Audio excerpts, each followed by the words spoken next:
They called her the Dust Woman before they even knew her name. Watched her step off that stagecoach in Salvation Ridge with nothing but a busted trunk and a face that wouldn't bend, and decided right then she wouldn't last the week. What they didn't know was that Mara Quinn had already buried 2 lives before this one, and the man who hired her was about to learn that the woman he'd written off as desperate was the only thing standing between his ranch and the woman trying to take it all. Stay with me to the end of this story, and while you're at it, hit that like button and drop your city in the comments so I can see how far this one travels. The stagecoach rolled into Salvation Ridge just past 4 in the afternoon, and the sun was the kind that didn't forgive anybody. It came down on the rooftops and the dirt street and the tired horses with the same flat hand, and the dust that rose up to meet it had a taste to it, something between iron and bone, that settled in the back of a person's throat and stayed. Mara Quinn felt it settle in hers as she climbed down from the coach. She held the rail with one hand and kept the other on the small leather purse she wore at her belt, and when her boot hit the boards of the depot platform, she did not stumble, though the long ride had taken something out of her knees that wouldn't come back right away. She straightened. She looked at the town. The town looked back. There were maybe a dozen people on the street, and most of them had stopped what they were doing to stare. A woman in a faded blue dress stood frozen with a basket of laundry against her hip. 2 men in front of the feed store had turned half around, their conversation forgotten. A boy of about 10 was leaning on a hitching post with his mouth open in a way that suggested he'd been told all his life not to do exactly that.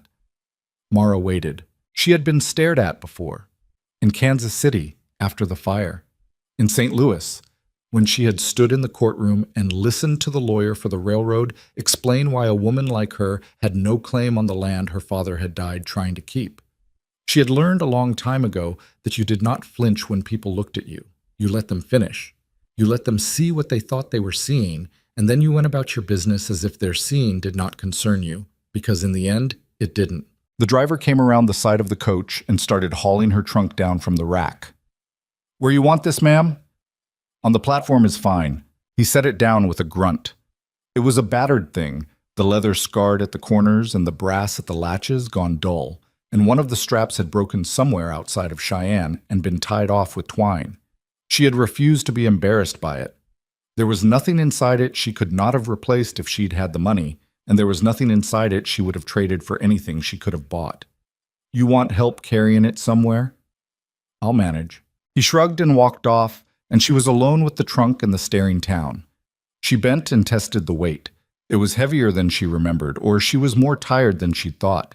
Either way, she set her jaw and lifted, and the trunk came up against her hip, and she began to walk. The boy on the hitching post laughed. It wasn't a cruel laugh exactly. It was the laugh of a child who had not yet been taught that some things ought not to be laughed at, and his mother, if he had one, came hurrying out of the shadow of the dry goods store and cuffed him on the side of the head and dragged him away by the arm. But the 2 men in front of the feed store did not pretend to be polite. "Lord above," one of them said. "What did the wind blow in?" "Looks like she's been ridden hard," the other one said, "and put up wet." They laughed at that, and the laugh was not a child's laugh. It was the laugh of grown men who had decided in advance that whatever came down off that coach was theirs to comment on, and Mara felt the old familiar heat rise in her chest and did not let it reach her face. She kept walking. The boards of the platform gave way to the dirt of the street, and she crossed it with the trunk against her hip and her chin level, and her eyes fixed on the wooden sign that read Parker's General Merchandise in letters that had once been red and were now the color of dried mud. She did not look at the men. She did not look at the woman with the laundry. She did not look at the second-floor window of the saloon where a curtain had twitched aside and a face she could not quite make out was watching her cross. She climbed the 2 steps to the general store, set the trunk down beside the door, and went inside. The bell over the door made a small tin sound, and 3 heads turned. There was a man behind the counter, an older fellow with white side whiskers and a green apron, who looked up from the ledger he'd been writing in and put his pen down with the careful deliberation of a man who already suspected the day was about to get more interesting than he wanted it to be. There was a woman near the bolts of cloth at the back, who looked up once and then looked away as if she had decided that whatever was about to happen was none of her concern. And there was a man at the end of the counter, leaning on his elbows over a tin cup of coffee, who turned his head only halfway, the way a man does when he doesn't want to seem too curious, and looked at her sidelong out of the corner of one eye. He was tall, even leaning. He wore a dark coat that had seen weather and a hat that was set on the counter beside the coffee. And his hair was the color of wet sand and cut short the way a man cuts his hair when he doesn't have time to think about it. His face was burned brown along the cheekbones and pale at the line where the hat sat, and there were lines at the corners of his eyes that had been put there by squinting at things and not by laughing at them. He looked at her, and he looked at the door behind her, and he looked at her again. "You'd be Quinn," he said. It was not a question. "I would," she said. "You're late." The coach was late. The coach is always late. He picked up his coffee and drank and set it down again, and only then did he turn fully on the stool to face her. "I'm Holloway." "I know." "How do you know?" "Your letter said you'd be the one disappointed when I walked in." There was a pause. The man behind the counter coughed once into his fist, and the woman at the back of the store made a small sound that might have been a laugh and might have been anything else. Jace Holloway looked at Mara for a long moment, and she could not read what was in his face, because what was in his face was nothing in particular. Not anger, not amusement, not interest. He had the expression of a man looking at a wagon wheel and trying to decide whether it was worth fixing or whether he ought to just buy a new one. And Mara understood, with the same clarity she had understood the men outside, that this was who he was and that he was not going to apologize for it. She set down her purse on the counter and folded her hands in front of her. "You sent for a cook," she said. "I'm a cook. Whether I'm what you expected is your problem, Mr. Holloway, not mine." "Didn't say you wasn't." "You implied it." "I implied you was late." She felt her mouth want to smile and did not let it. "Then I apologize for the coach," she said. "If there's a horse I can ride to the ranch, I'll go. If not, I'll walk.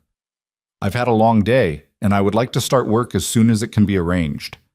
The man behind the counter was watching this exchange with the careful blank interest of a man who would be retelling it before the sun went down. Holloway looked at him, looked back at Mara, and picked up his hat from the counter.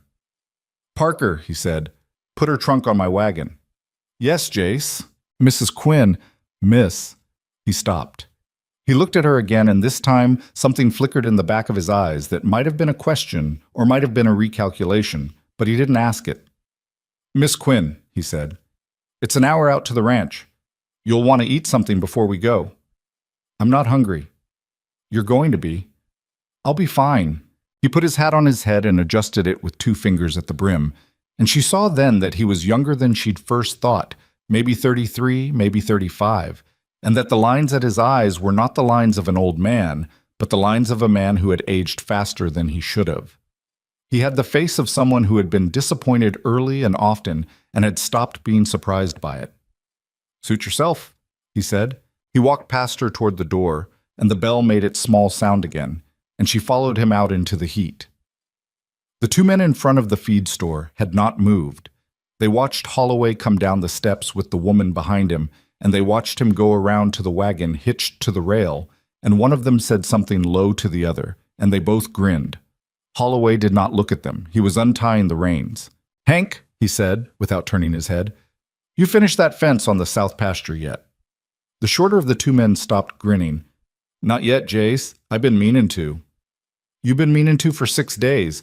I want it done by Saturday, or you can mean to look for work somewhere else." "Yes, Jace." "And Curtis." "Yeah." "If I hear you talk sideways at a woman who works for me one more time, you and me are going to have a conversation about it that you're not going to enjoy." Curtis's mouth opened and opened again, and he found nothing to put in it, and he closed it.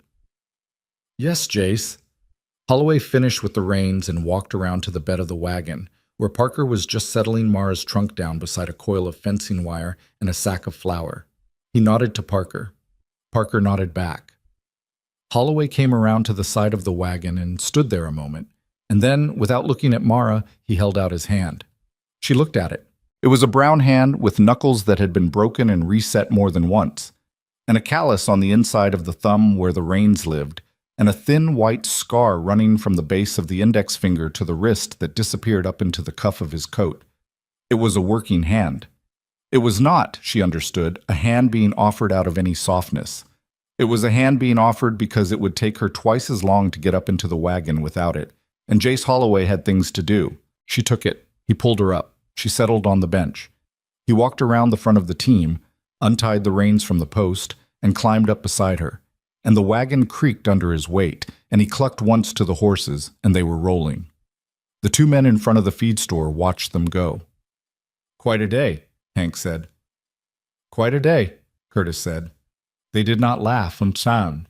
They rode the first quarter mile in silence, and Mara watched the town drift away behind them. The saloon and the church, with the unpainted steeple and the row of false front buildings that ran along the only street worth naming. The road bent around a stand of cottonwoods, and the town disappeared, and there was only the long, pale grass on either side, and the blue line of the mountains in the distance, and the small, steady sound of the harness. He spoke first. "You don't ask many questions. You haven't said anything worth asking about." "That's fair." He clucked to the team again. The road climbed a low rise. From the top of it she could see a long way, and the country was bigger than she had expected, bigger in a way that made her chest do something it had not done in a long time, something that was almost like fear and was not fear. "How long since you cooked for a crew?" he said. 2 years. "What were you doing before?" "Surviving." He let that sit. He did not press it. She watched the side of his face out of the corner of her eye, and she could see that he had heard the answer and put it somewhere and was not going to take it out again unless she gave him reason to. "How many men?" she said. 7, regular, 8, counting me. Sometimes 9 if we got a hand through. There was 10 in the spring, but I had to let one go." "What did you let him go for?" "He was a thief." "All right. You don't seem surprised. Most places have at least one." He looked at her. It was the first time he had really looked at her since the store, and she felt the look the way you feel a hand pass close to your face without touching, and she did not turn her head. "What was he stealing?" she said. "Wages. Other men's, mostly. A little tobacco, some sugar." "Then he was a small thief." "He was. The big ones are worse." He almost smiled at that. She saw it almost happen, the corner of his mouth twitching, and then his face going flat again like a curtain dropping. "You'll find," he said, "that I keep the food locked. Not because of you, because I learned to." "That's fine." "Some women would take it personal." "I'm not some women, Mr. Holloway." "Jace." "Mr. Holloway is fine until I know I'm staying." He nodded. They rode another half mile. The country opened. There was a thread of creek down to the right of the road, lined with willows, and beyond it a long sweep of grazing land that ran up to a low ridge, and on the ridge a few black dots that she understood after a moment to be cattle. He saw her looking. 340 head, he said. "Used to be 600. What happened to the others?" He did not answer right away. The wagon rolled. A grasshopper jumped out of the road and into the grass. "Winter mostly," he said. "Wolves took some. Some I sold to keep the bank quiet." "Is the bank quiet now?" "No?" "All right. You ask more questions than I thought you did." "I ask when there's something worth asking about." This time he did smile.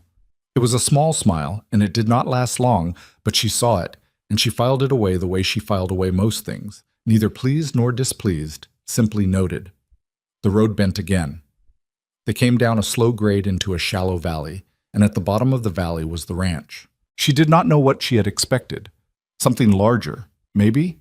Something whiter.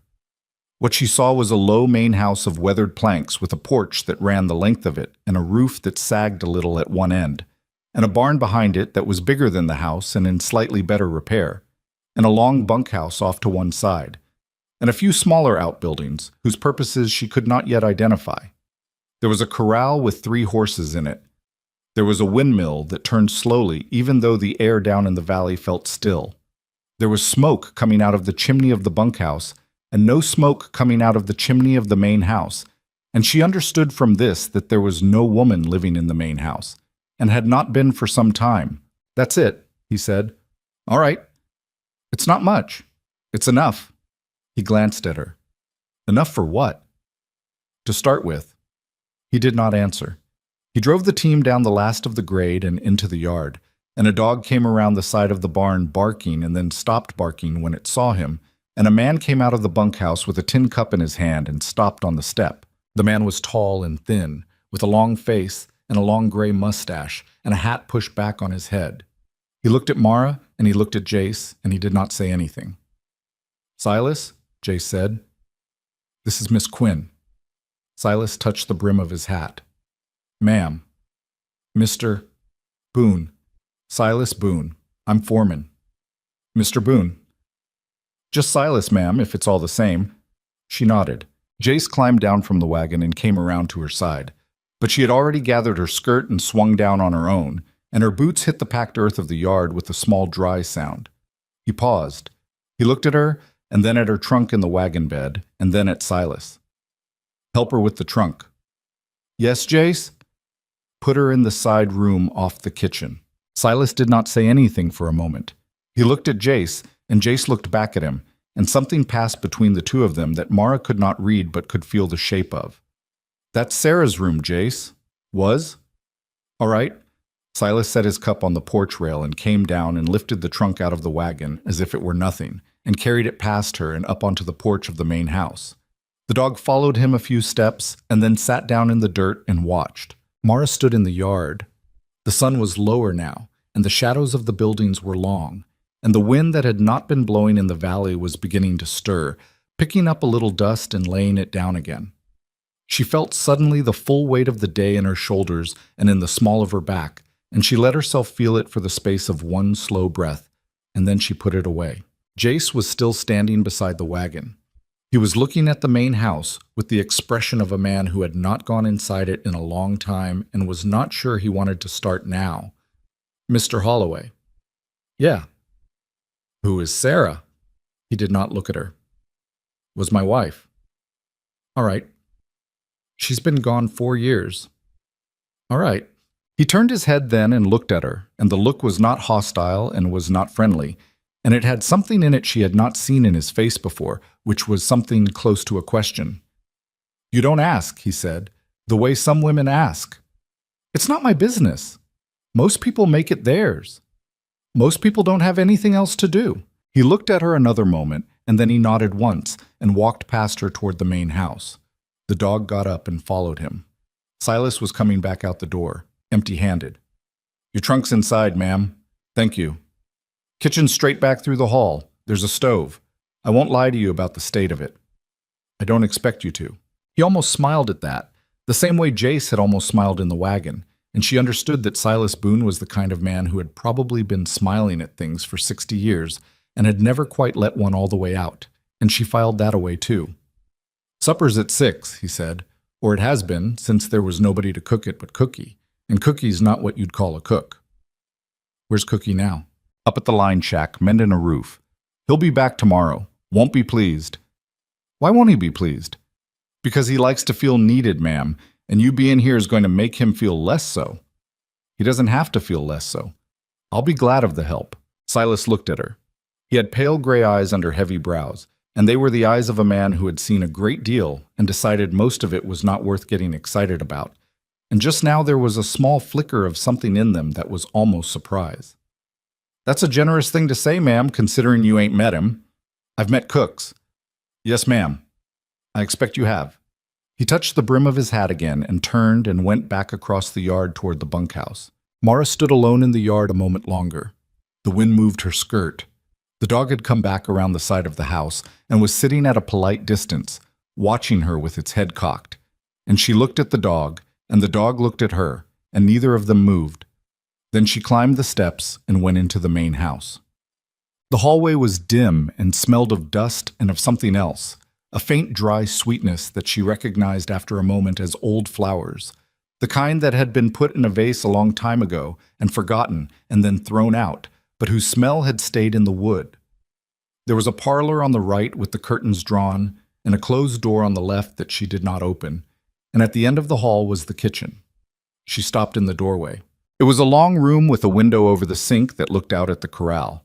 The stove was a heavy black cast iron thing with 2 of its lids missing and the third sitting askew. The table in the middle of the room was big enough to seat 10 and had not been wiped down recently. There was a sideboard against the far wall with a row of crockery on it that was filmed with dust. There was a pie safe in the corner whose screen was torn.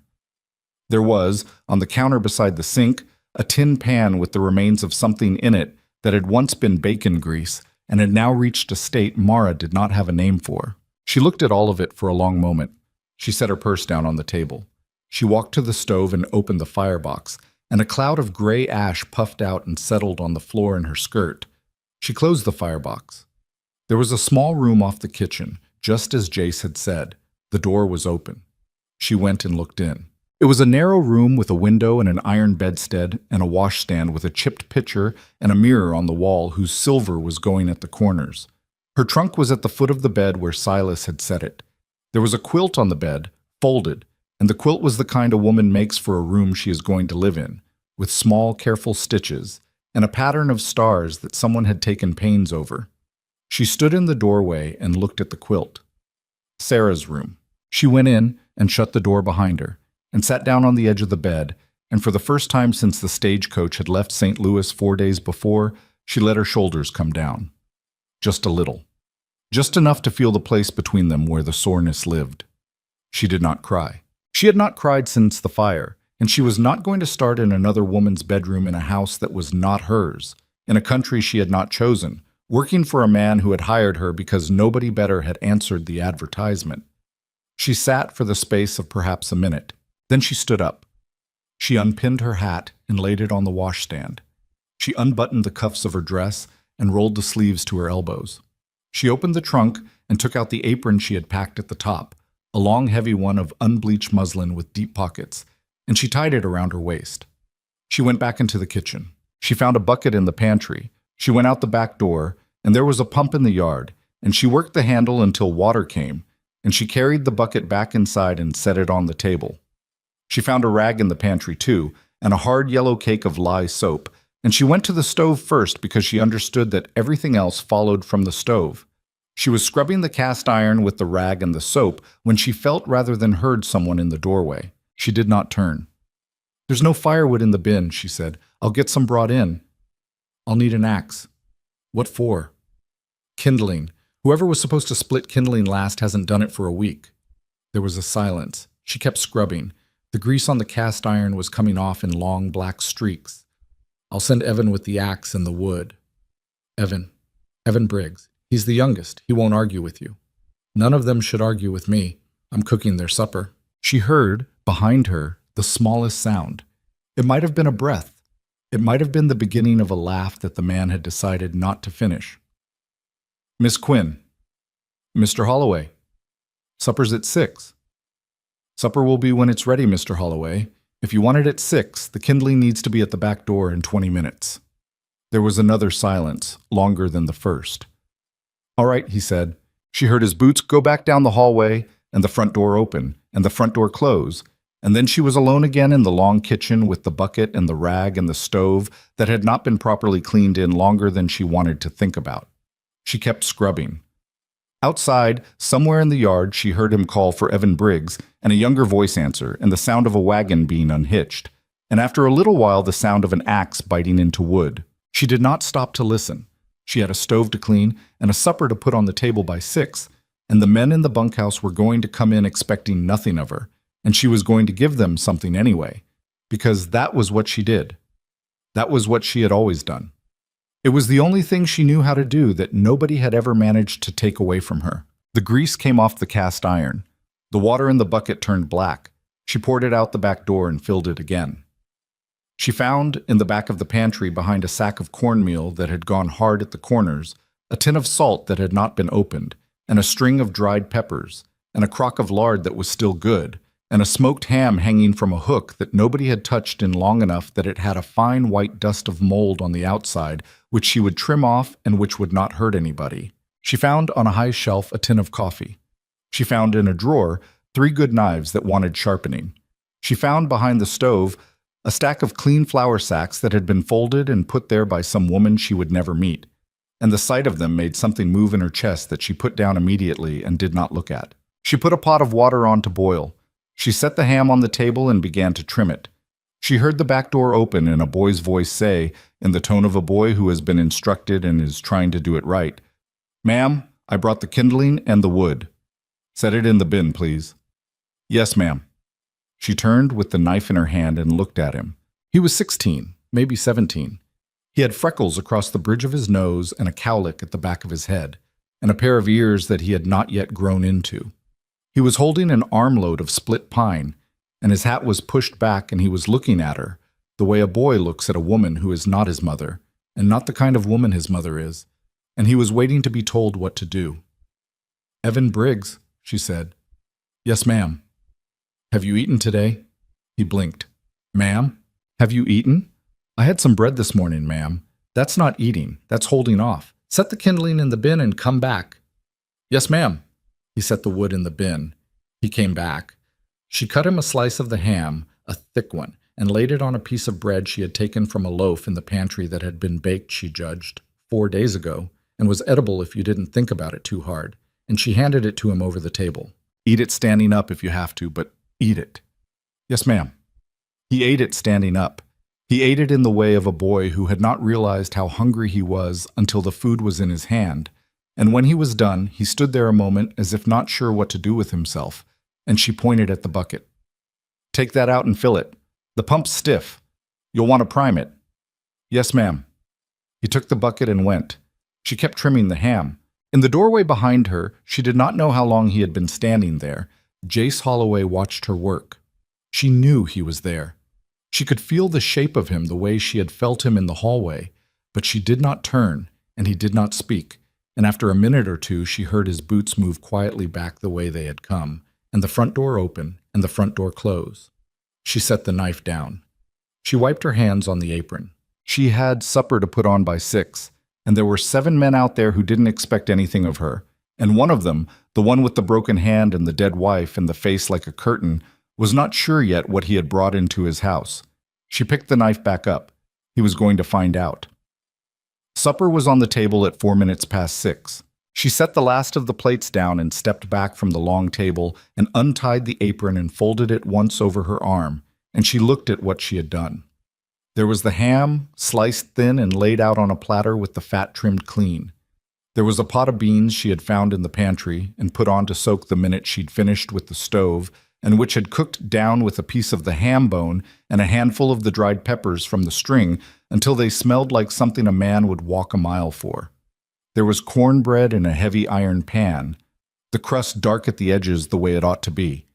There was a bowl of stewed dried apples she had found in a crock at the back of the pantry, and which she had cooked with sugar and a little cinnamon she'd had to dig for.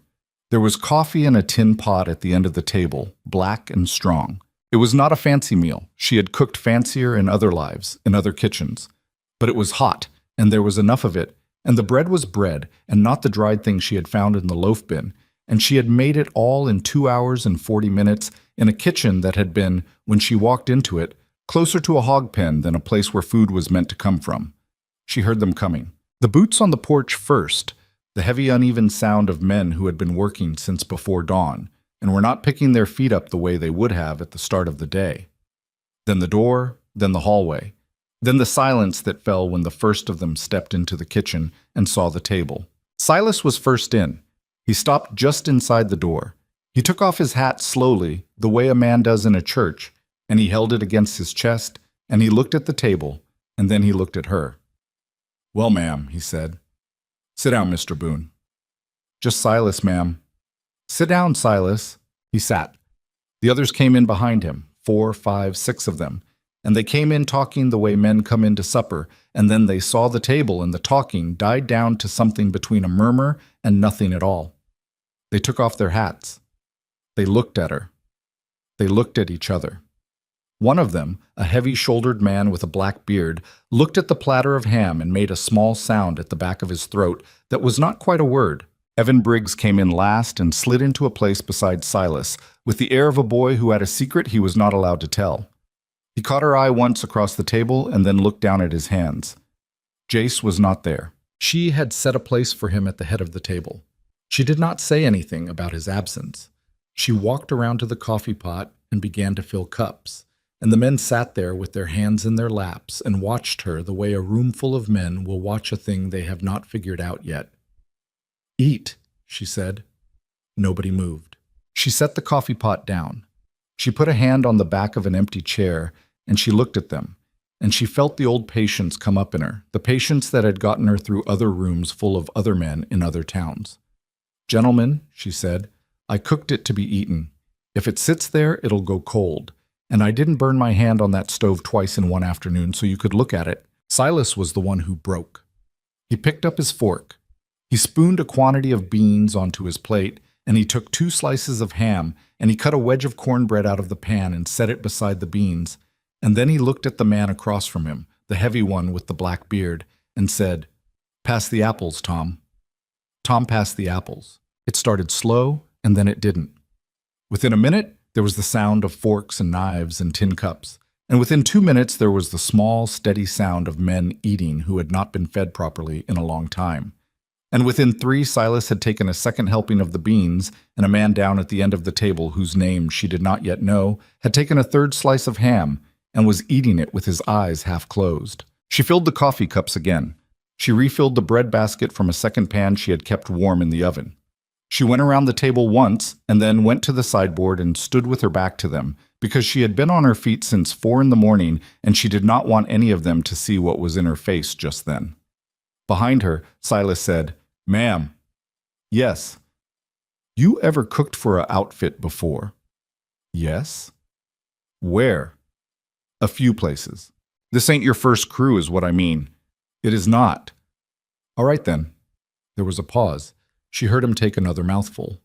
Then he said, in the tone of a man making an observation about the weather, "Boys, this is the best plate of beans I've had since my mother died." Nobody said anything. They kept eating. But the heavy man with the black beard, Tom, looked up from his plate and looked at her back at the sideboard. And after a moment he said, "Ma'am, I owe you an apology." She turned. He was looking at her steady, with his fork in his hand. He had brown eyes set deep in a face that the sun had worked on for 30 years, and there was no humor in him just now, only something that looked like the slow surfacing of a thought he had been chewing on since he sat down. "What for, Mr. Tom? Tom Reasoner. Mr. Reasoner. For what I said in the yard when you got out of Jace's wagon. I didn't say it loud, but I said it, and Curtis heard me, and so did Hank, and a man ought to own what he says." "What did you say?" "I said you wouldn't last the week." She looked at him. She felt the others around the table go quiet, the way men go quiet when they sense something is being said that they want to listen to but not be part of. "Mr. Reasoner." "Tom, ma'am." "Tom, you may yet be right." "No, ma'am. I don't believe I will be." He went back to his beans. She turned back to the sideboard. She put her hand flat against the wood for the space of one breath, and then she picked up the empty bread basket and carried it to the stove and began to refill it from the second pan, and she did not let her face do anything it should not. The back door opened behind her and a draft of cool evening air came into the kitchen, and she did not have to turn to know who it was. He stopped just inside. She heard him take his hat off. She heard him not say anything for the space of perhaps 3 breaths, and then she heard him walk past the table to the head of it, and the chair scrape, and the small, heavy sound of a man sitting down at his own table after staying away from it longer than he should have. "Evening," he said. "Evening, Jace," said 5 voices, not quite together. She turned with the bread basket and brought it to the table and set it down within reach of his hand. He did not look at her. He looked at the table. He looked at the ham and the beans and the bread, and he looked at the empty plate she had set for him with the napkin folded under the edge of it the way her mother had taught her to fold a napkin, a long time ago, in another country. He picked up the napkin. He shook it out. He put it across his knee. "Silas," he said. "Jace, pass me the beans." Silas passed the beans. Jace served himself. He did it slowly, the way a man does when he is being watched and does not want to be watched. And when he had his plate filled, he picked up his fork, and he ate a mouthful of the beans, and he chewed, and he swallowed, and he did not look up at her, but he said to the plate, "Miss Quinn, Mr. Holloway, this is good. Thank you." That was all. He ate. The men ate. She stood at the sideboard a little while longer, and then she sat down herself, at the foot of the table, opposite him, because she had cooked the meal, and she was not going to stand through the eating of it. He looked up once when her chair moved. Their eyes met for less than a second. He looked back down at his plate. When the meal was over and the men were pushing back their chairs and reaching for their hats, Silas stayed sitting. He waited until the others had gone out, one and two at a time, with their nods and their muttered thanks, until only he and Jace and Mara were left in the kitchen. And then Silas folded his napkin carefully and laid it beside his plate and said, "Jace, a word." "Go ahead." "Outside, if you don't mind." Jace looked at him. He looked at Mara. He nodded. All right. They went out the back door together. She heard their boots on the boards, and then on the dirt of the yard, and then the sound of them moving off toward the barn, and then nothing. She got up and began to clear the table. By the end of the first week, she had the kitchen in a state that would not have shamed her in a town with a dozen kitchens to compare it to.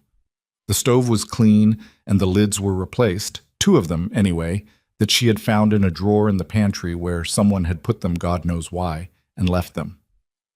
The pantry itself was sorted, the flour in one crock, and the cornmeal in another, and both of them with their lids on tight against the mice, and the spices, what spices there were, lined up on a shelf where she could see them.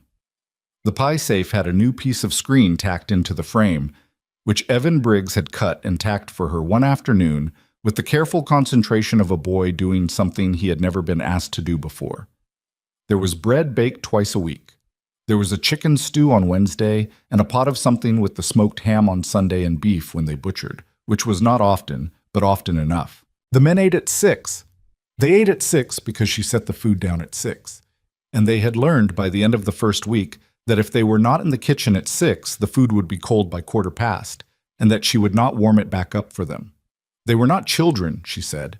The one time Curtis came in at 20 past and complained about the temperature of his beans. They were grown men with watches, or with the sun, which was just as reliable, and they could read either one. Curtis stopped complaining about the temperature of his beans. She got to know them by the end of that week. Not well, but enough. Silas was 61, or said he was, and had been with Jace's father before he had been with Jace, and was the only man on the place who could speak to Jace as something other than an employee. He had a wife who had died of a fever the year before the war, and a daughter somewhere in Oregon who had married a man he did not approve of and who wrote him a letter once a year. He drank 1 cup of coffee in the morning and 1 with supper and never more. And he tipped his hat to Mara every time he came into the kitchen and every time he went out, and she found, by the 3rd day, that she would have trusted him with the last dollar she had. Tom Reasoner was 44 and from Tennessee originally.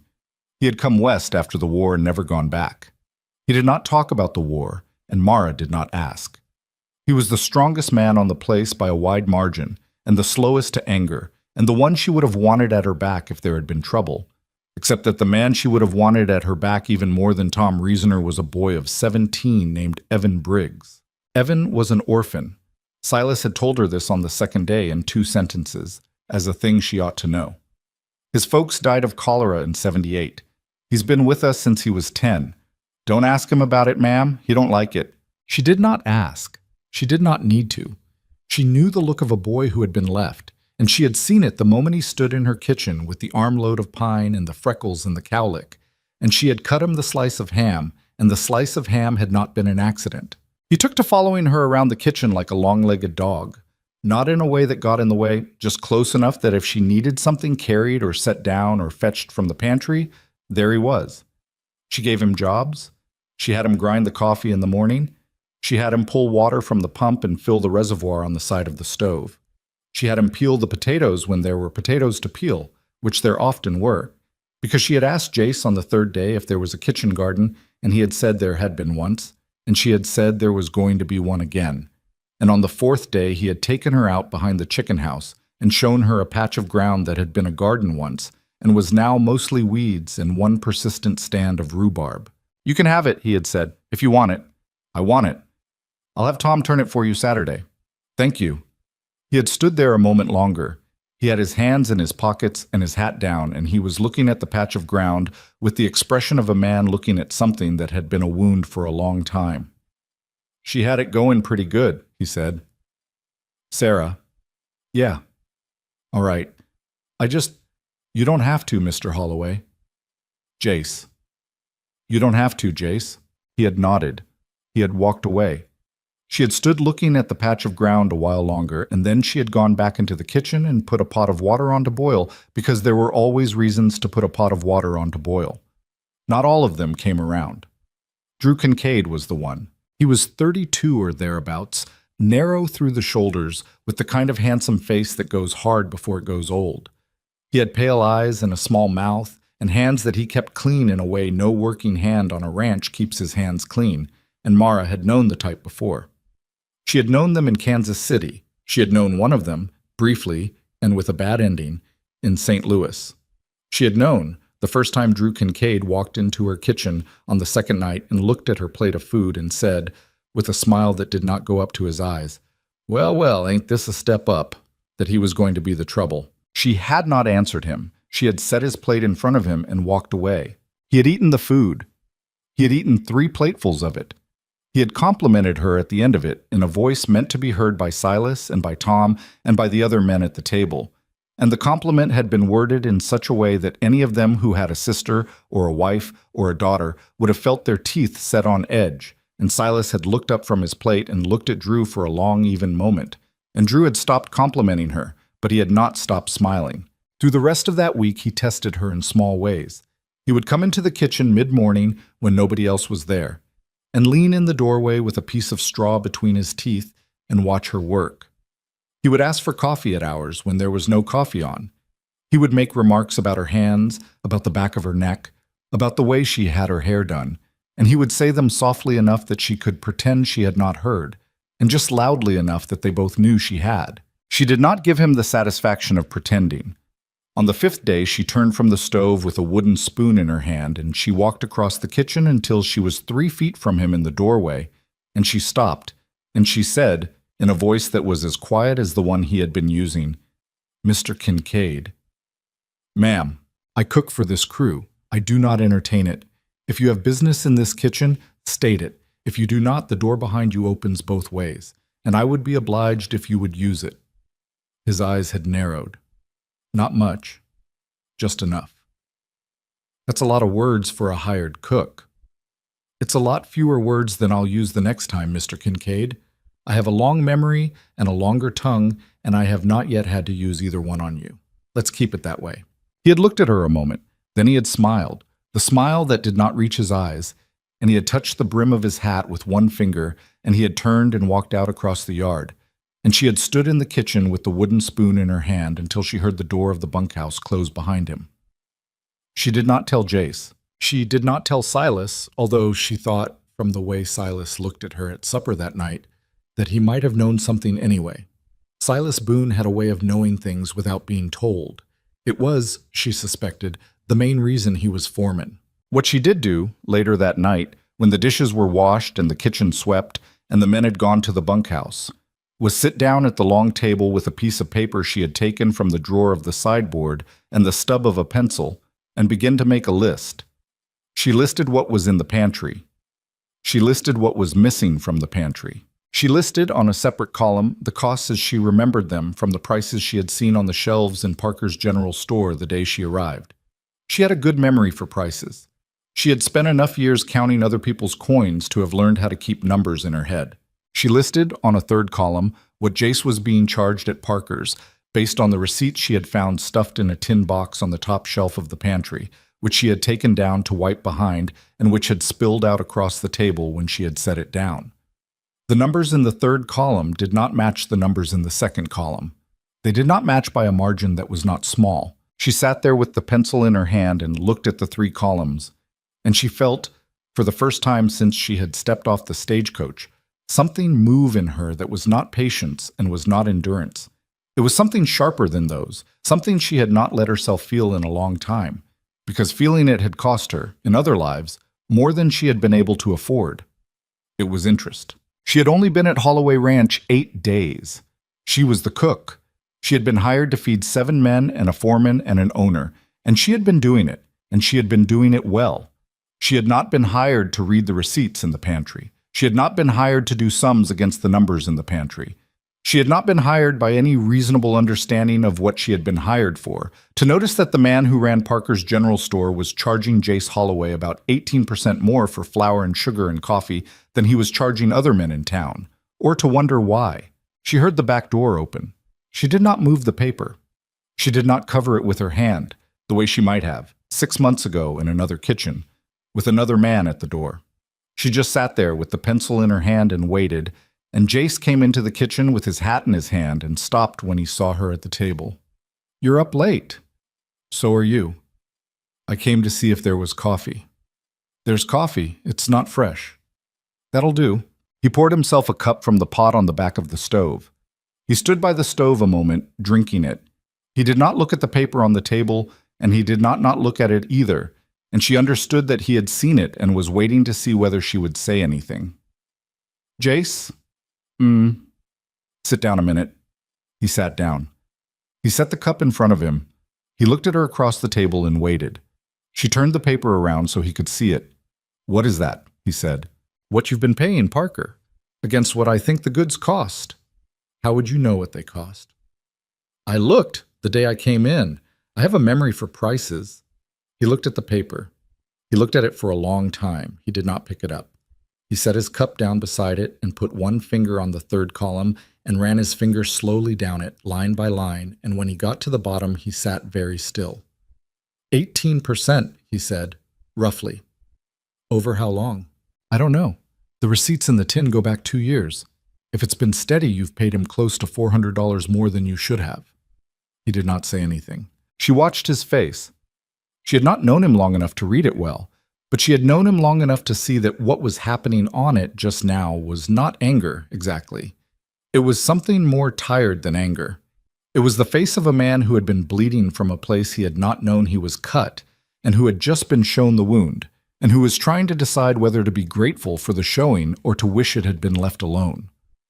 "Why did you make this?" he said. "Because I was wiping behind the tin box." "That's not what I asked." "I know." He waited. She set the pencil down. "Because I was hired to cook," she said. "But I have eyes, Mr. Holloway. I have eyes, and I have not been in your house a week, and I can already see that this place is bleeding out in places you are not watching. And I do not say that to give offense. I say it because the men in your bunkhouse have not eaten a proper meal in months, and there is a hole in the screen of the pie safe that any one of them could have tacked shut in 5 minutes, and you are being cheated by the man who sells you your flour. And these are not separate problems. These are the same problem." He looked at her. He looked at her for what felt like a long time, but was probably no more than the space of one breath in and one breath out. And then he picked up his coffee cup and drank from it and set it down again, and he said, "What's the same problem?"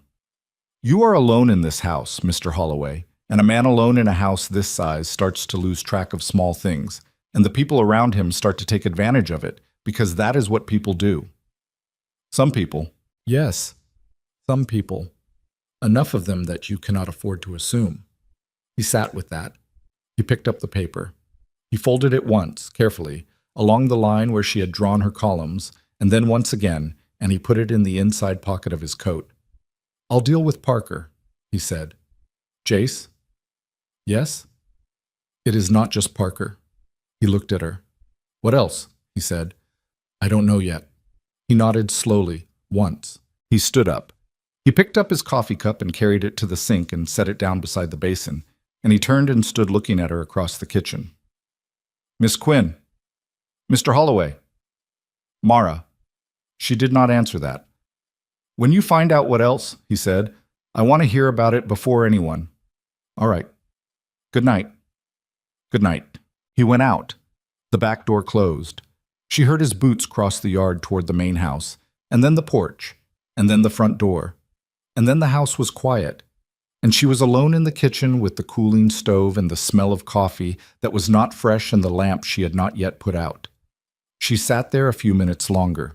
She had cleaned a kitchen. She had fed 7 men.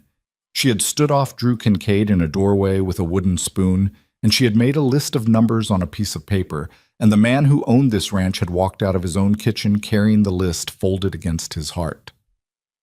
8 days. She got up and turned the wick down and blew the lamp out, and she went into the small room off the kitchen, and she shut the door, and she stood a moment in the dark with her hand against the wood, listening to the small night sounds of the ranch outside the window, the wind in the cottonwoods down by the creek, the small, uneasy stamp of a horse in the corral, the long, low call of an owl somewhere out past the barn. And then, very far off, on the road that ran from town down into the valley, the sound of a single rider, moving fast in the dark, in a direction she could not place.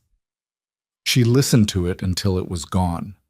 Then she lay down on the bed with the quilt of stars, and she closed her eyes, and she did not sleep for a long time. She found out what else on a Tuesday. It was 3 weeks to the day from the morning she had stepped off the stagecoach, and the weather had turned in the night, the soft late summer warmth giving way to something with an edge on it that came down off the mountains and made the men pull their collars up at breakfast. There had been frost in the low places along the creek when Evan went out to bring in the milk cow, and he had come back into the kitchen with his ears pink and his nose pinker and the announcement that winter was thinking about getting started, which she had filed away the way she filed most things. She had been wiping down the long table after breakfast when Silas came in. He did not take his hat off, which was unusual. He did not come all the way into the kitchen, which was more unusual still. He stood in the doorway with his thumbs hooked in his belt and looked at her, and there was something on his face that she had not seen on it before, and it took her a moment to put a name to it, and the name was worry. "Ma'am." "Silas, I wonder if you could come out to the barn a minute." "What's the matter?" "It might not be anything. I'd rather you look at it before I say what I think it is." She set the rag down. She untied the apron and hung it on the peg and followed him out, and the cold air hit her face at the back door, and she felt, for the first time since she had been at Holloway Ranch, the small, involuntary lift of pleasure that comes when the season turns. She did not have time to enjoy it. Silas was already halfway across the yard, walking the way a man walks when he wants to look as if he is not in a hurry. The barn was warm with the smell of horses and old hay. Jace was already there. So was Tom Reasoner. They were standing at the far end, near the tack room, and they were both looking down at something on the floor, and when Silas brought her down the aisle, they stepped back without speaking, and she came up beside them and looked. It was a length of fencing wire, about 4 feet of it. It had been cut clean at both ends, the kind of clean that a man does with good pliers when he has time and is not in a hurry, and it had been wound at one end into a small, tight knot that had been pulled and twisted in a way that gave it a sharp edge, like a hook. She looked at it. She looked at Jace. "Where was it?" "South pasture," Tom said. "Up in the fence line where Hank was supposed to be working last week and wasn't. It was set in the wire so it'd give if you put weight on it. A horse coming through there at a run, with a man on it, would have gone down." "Who found it?" "Evan." She went still. "When?" "This morning. He was riding the line with Tom checking the gates for winter. He saw the wire didn't look right, got off to look, almost put his hand on it." "Almost." "He pulled back," Jace said. "He's a quick boy." She put her hand on the post of the stall beside her, and she stood looking at the piece of wire on the floor. "This was meant to hurt somebody." "It was meant to hurt a rider," Tom said. "It was not meant for a man on foot. If you was walking the line, you'd see it. If you was on a horse, especially at any speed, you'd be on the ground before you knew what happened, and the horse would be on top of you." "How long has it been there?" "Hard to say. Not long. The cut ends are still bright." She looked at Jace. He was looking at the wire. His face was the face she had seen at the kitchen table the night she had shown him the numbers, only more so. There was something underneath it now that had not been there then, something colder, and she understood, watching him, that whatever the wire meant to Tom and Silas, it meant something more particular to Jace, something he was not going to say out loud in front of her. "Silas," he said. "Jace. Where is Hank now?" "Bunkhouse, sleeping off last night." "And Curtis?" "South Corral, with the colt." "Drew." Silas paused. The pause was a small thing. It was no more than the space of one breath, but she heard it, and she heard Jace hear it. "Drew rode out at first light," Silas said. "He said he was going up to the line shack to check on Cookie. He has not come back." Jace nodded once, slowly. "All right," he said.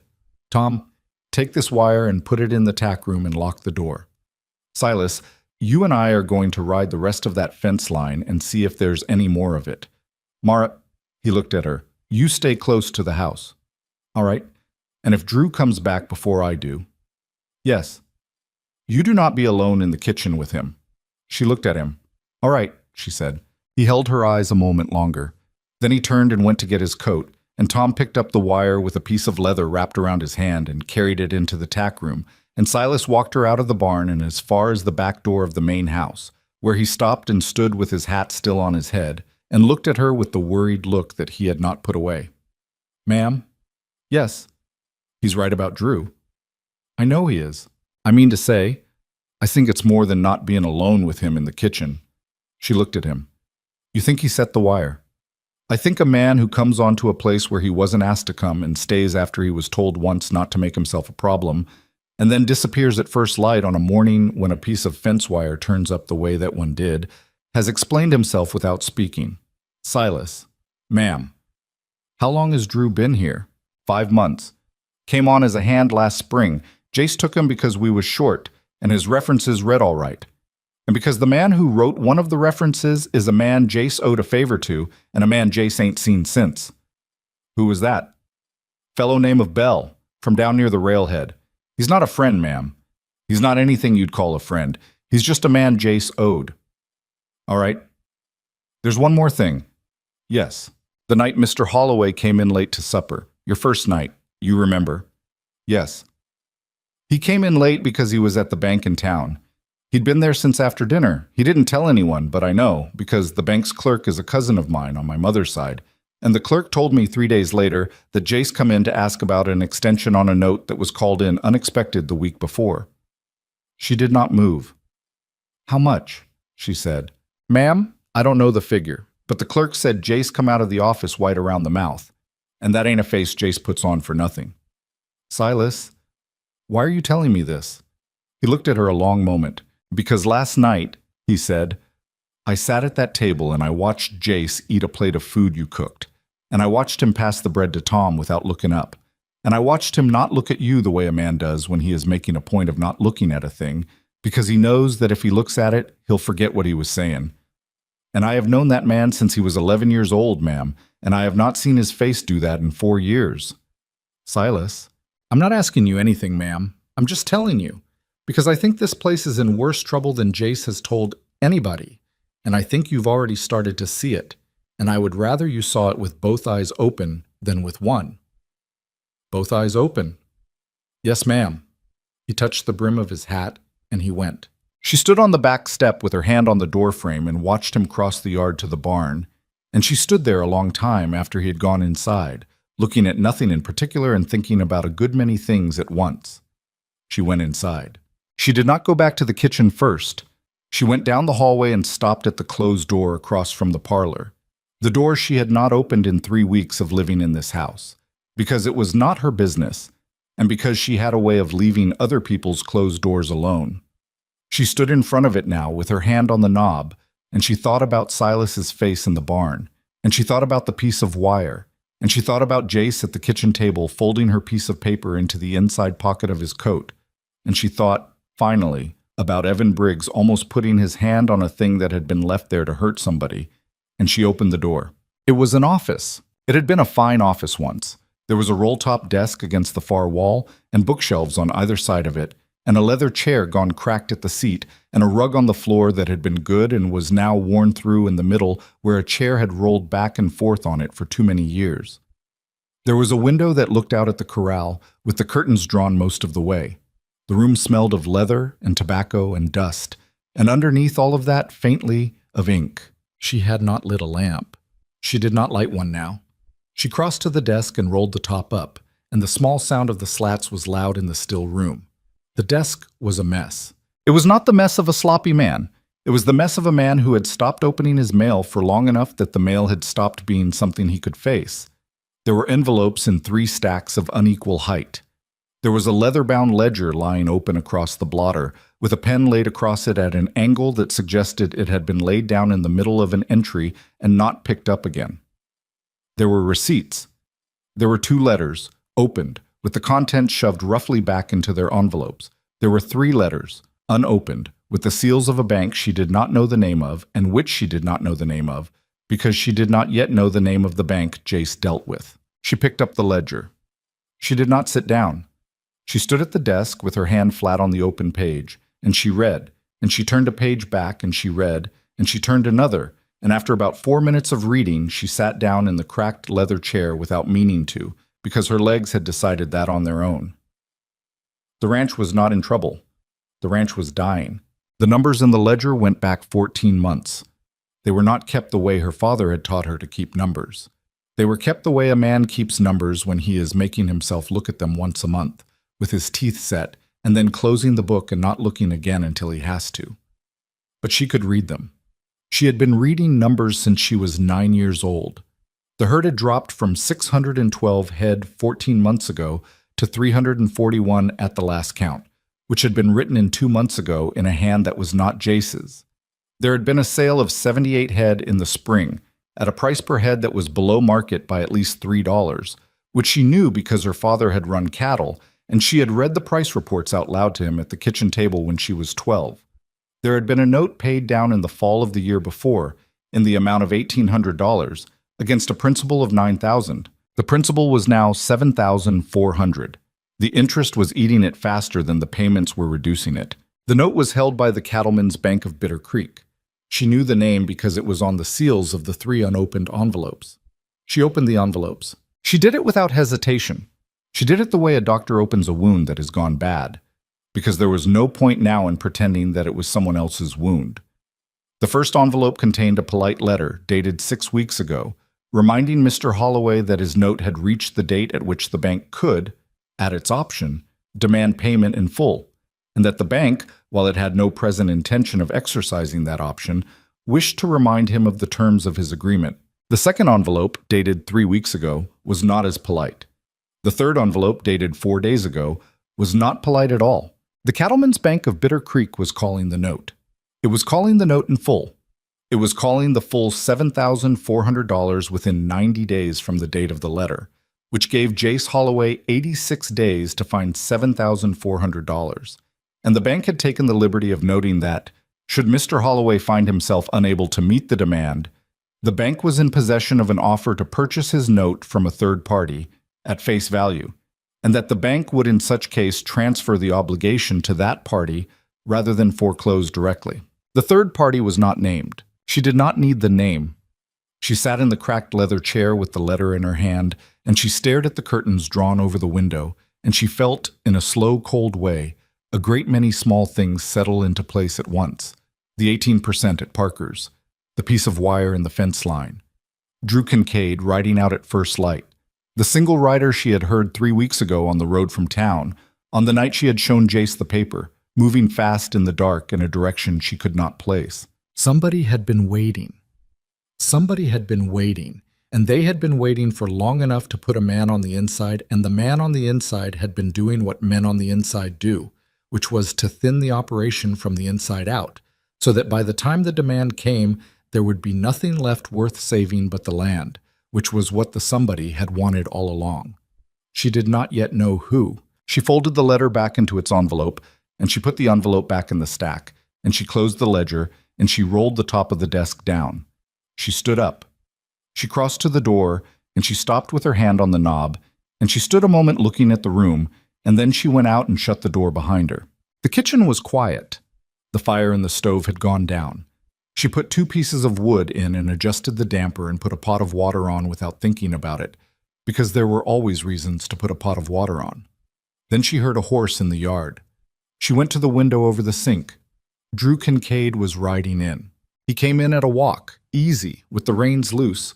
He had his coat open and his hat back, and he was whistling something under his breath, the way a man whistles when he has had a good morning and is not in a hurry to have anyone know what he did with it. He pulled up at the rail in front of the bunkhouse. He swung down. He tied the reins. He did not look at the main house. She watched him cross the yard to the bunkhouse. She watched him stop halfway and turn his head and look toward the barn and then toward the main house, the way a man does when he is checking who is home and who is not. And she stepped back from the window so that he would not see her, but she did not stop watching. He stood a moment longer in the yard. Then he turned and went into the bunkhouse, and the door closed behind him, and the yard was empty again except for his horse at the rail with its head down. She turned from the window. She picked up her apron from the peg. She tied it back on. She crossed to the stove and lifted the lid of the pot and saw the water was starting to move, and she added a handful of salt from the crock on the shelf, and she stood with her hand on the handle of the pot and breathed in and out 3 times.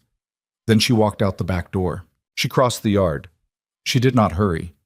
She walked the way Silas had walked from the barn to the back of the house, which was the way a person walks who does not want anyone watching to see anything in particular in their walking. The bunkhouse was the long, low building off to the left, and she went up the 2 steps, and she opened the door without knocking. Drew was alone.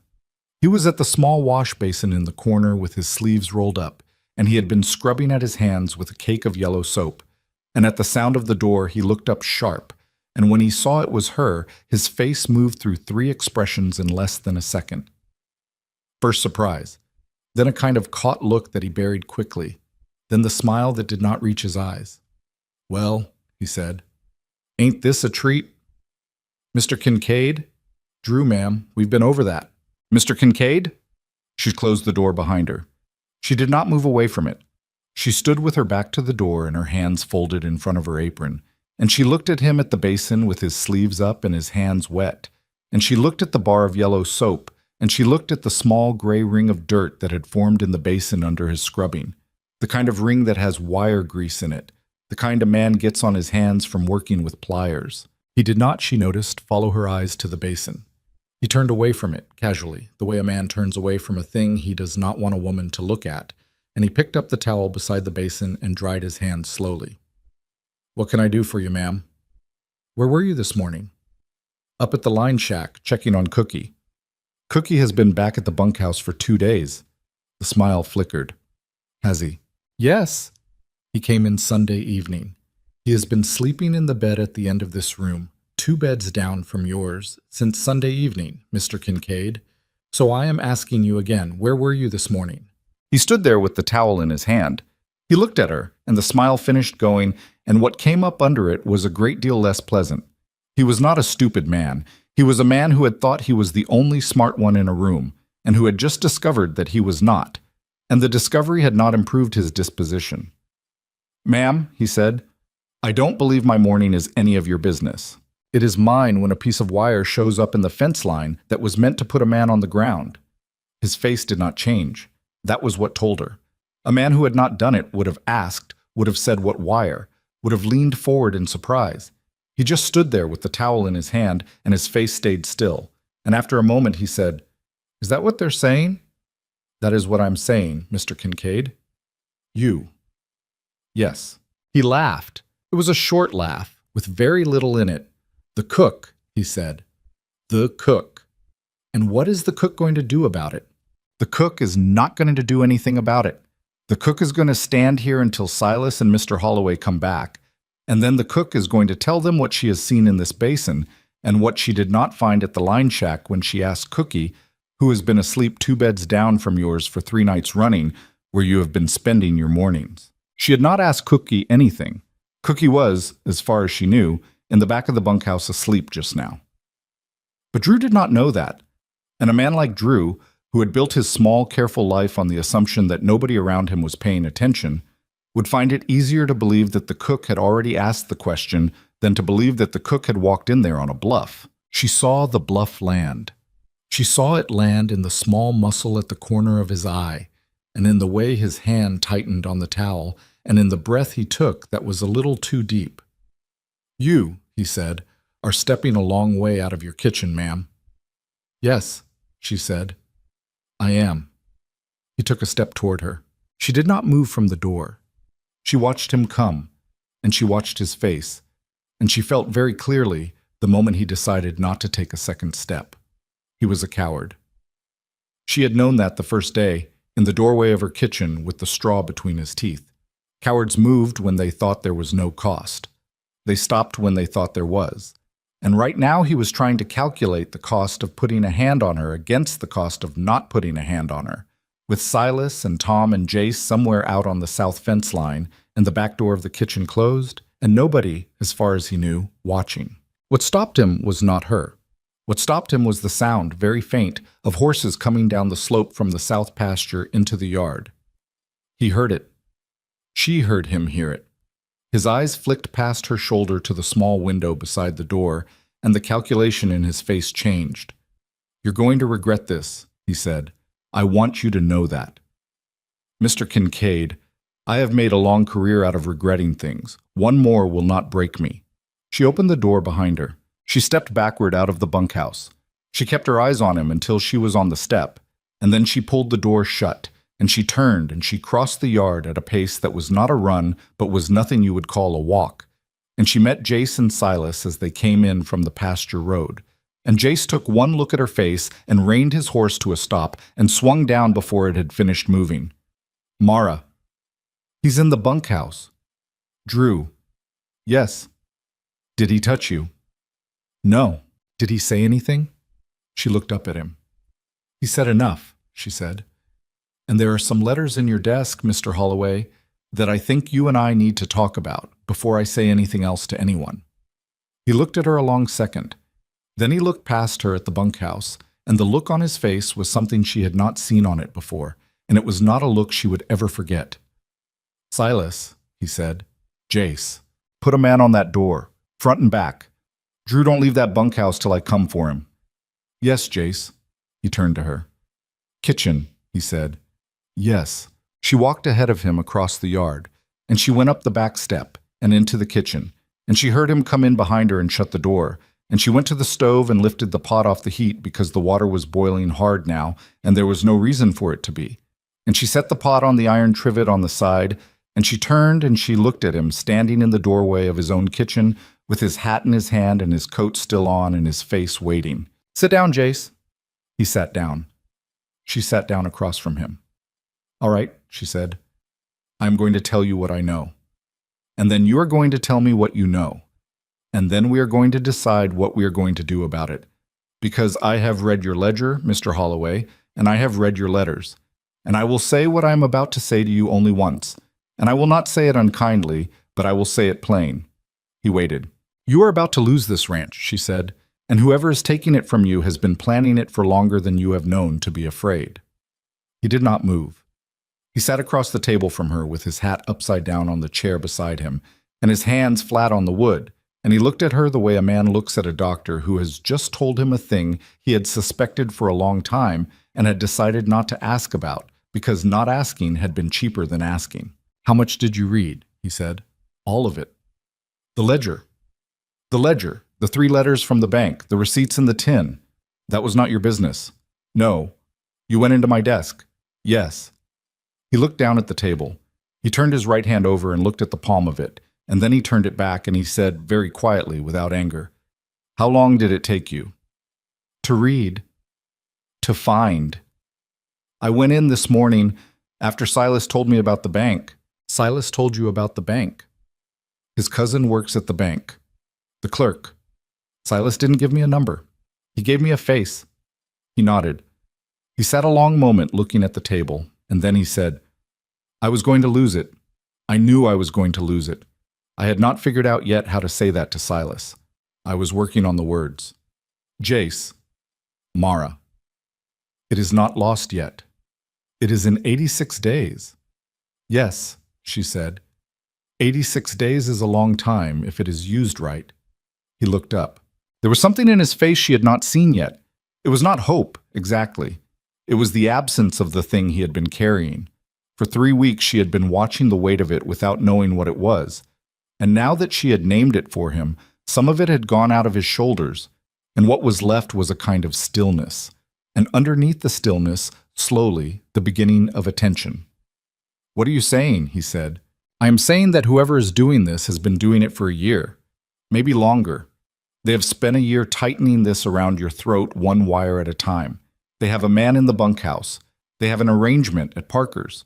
They have somewhere an offer into the bank to buy your note at face value, which the bank has not yet accepted, which means they have not yet finished thinking it is the best deal they can get. And they are not in a hurry, Jace, because they think you are not paying attention. I have not been. You have not been, but you are now. What good does that do? It buys you a piece of ground to stand on.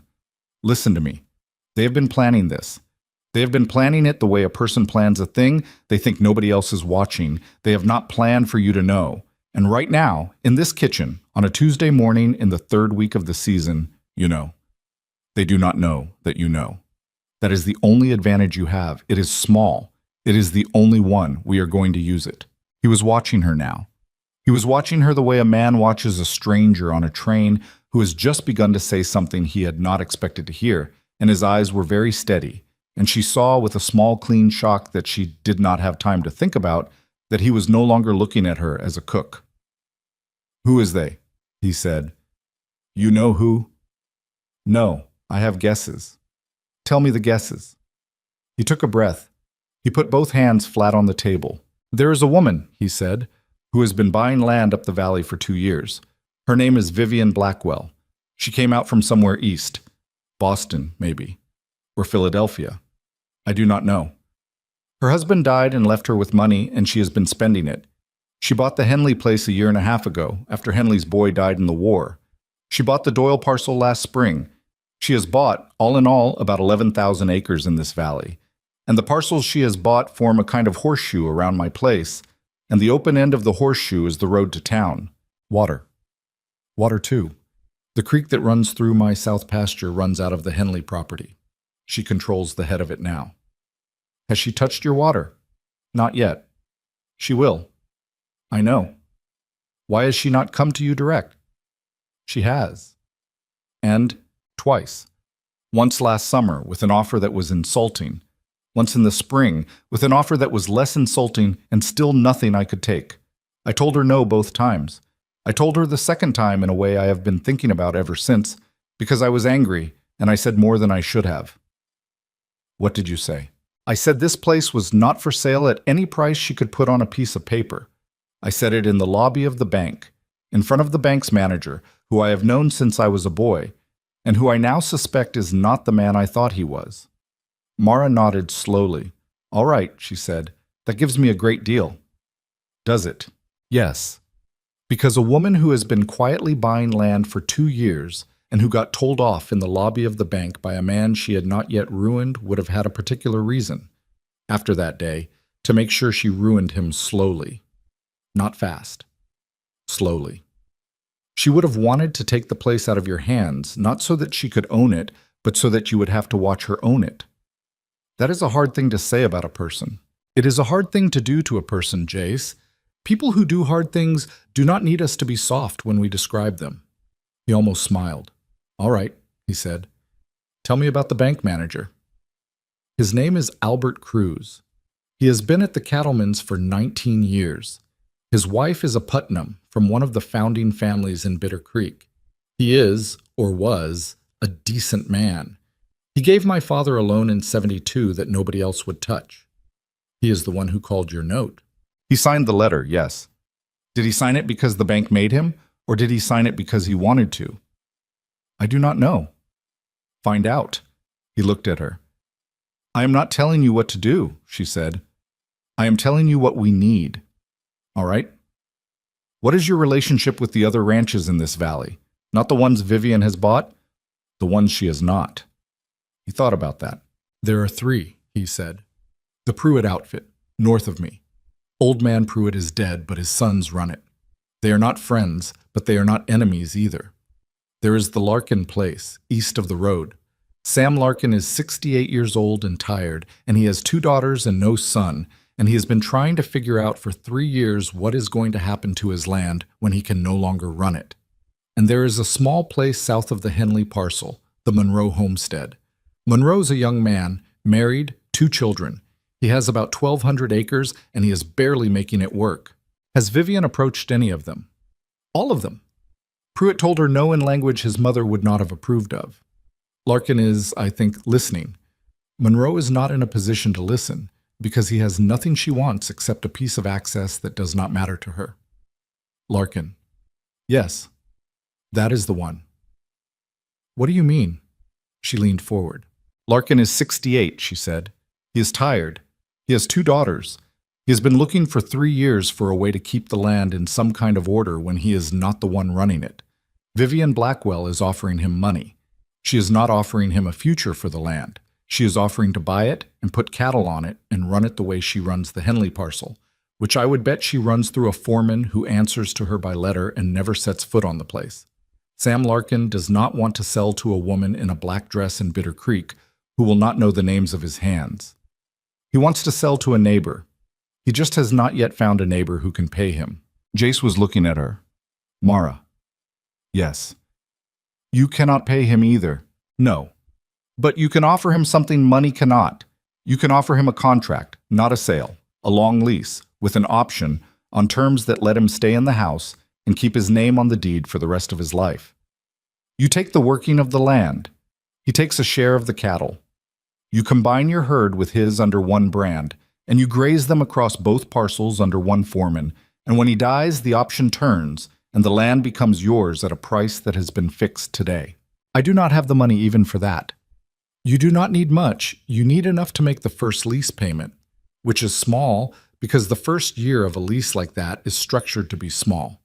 You will have it because you are going to sell, this fall, the bottom third of your herd, the ones that are not going to make the winter anyway, to a buyer I'm going to find for you in Bitter Creek, who is not Vivian Blackwell, and who will pay you a fair price. Mara. Yes. Where did you learn to do this? She looked at him. She did not answer for a moment. She looked at the table between them and at her own hands on it, and she thought about whether the answer would help him or whether it would only be a thing he had to know about her, the way Silas's face had been a thing he had not asked for, but had been handed. She decided to give him a piece of it. My father ran cattle, she said. He was a small operator outside of Independence. He was not a careful man with money, but he was a careful man with land, and he taught me to keep the books from the time I was 9. He had a partner who was less careful than he was, who took us for a great deal more than we could afford to lose, and when my father died, the partner came for what was left, and I sat in a courtroom for 19 days listening to a lawyer for the railroad explain why a woman of 21 had no standing to keep what her father had left her. Mara.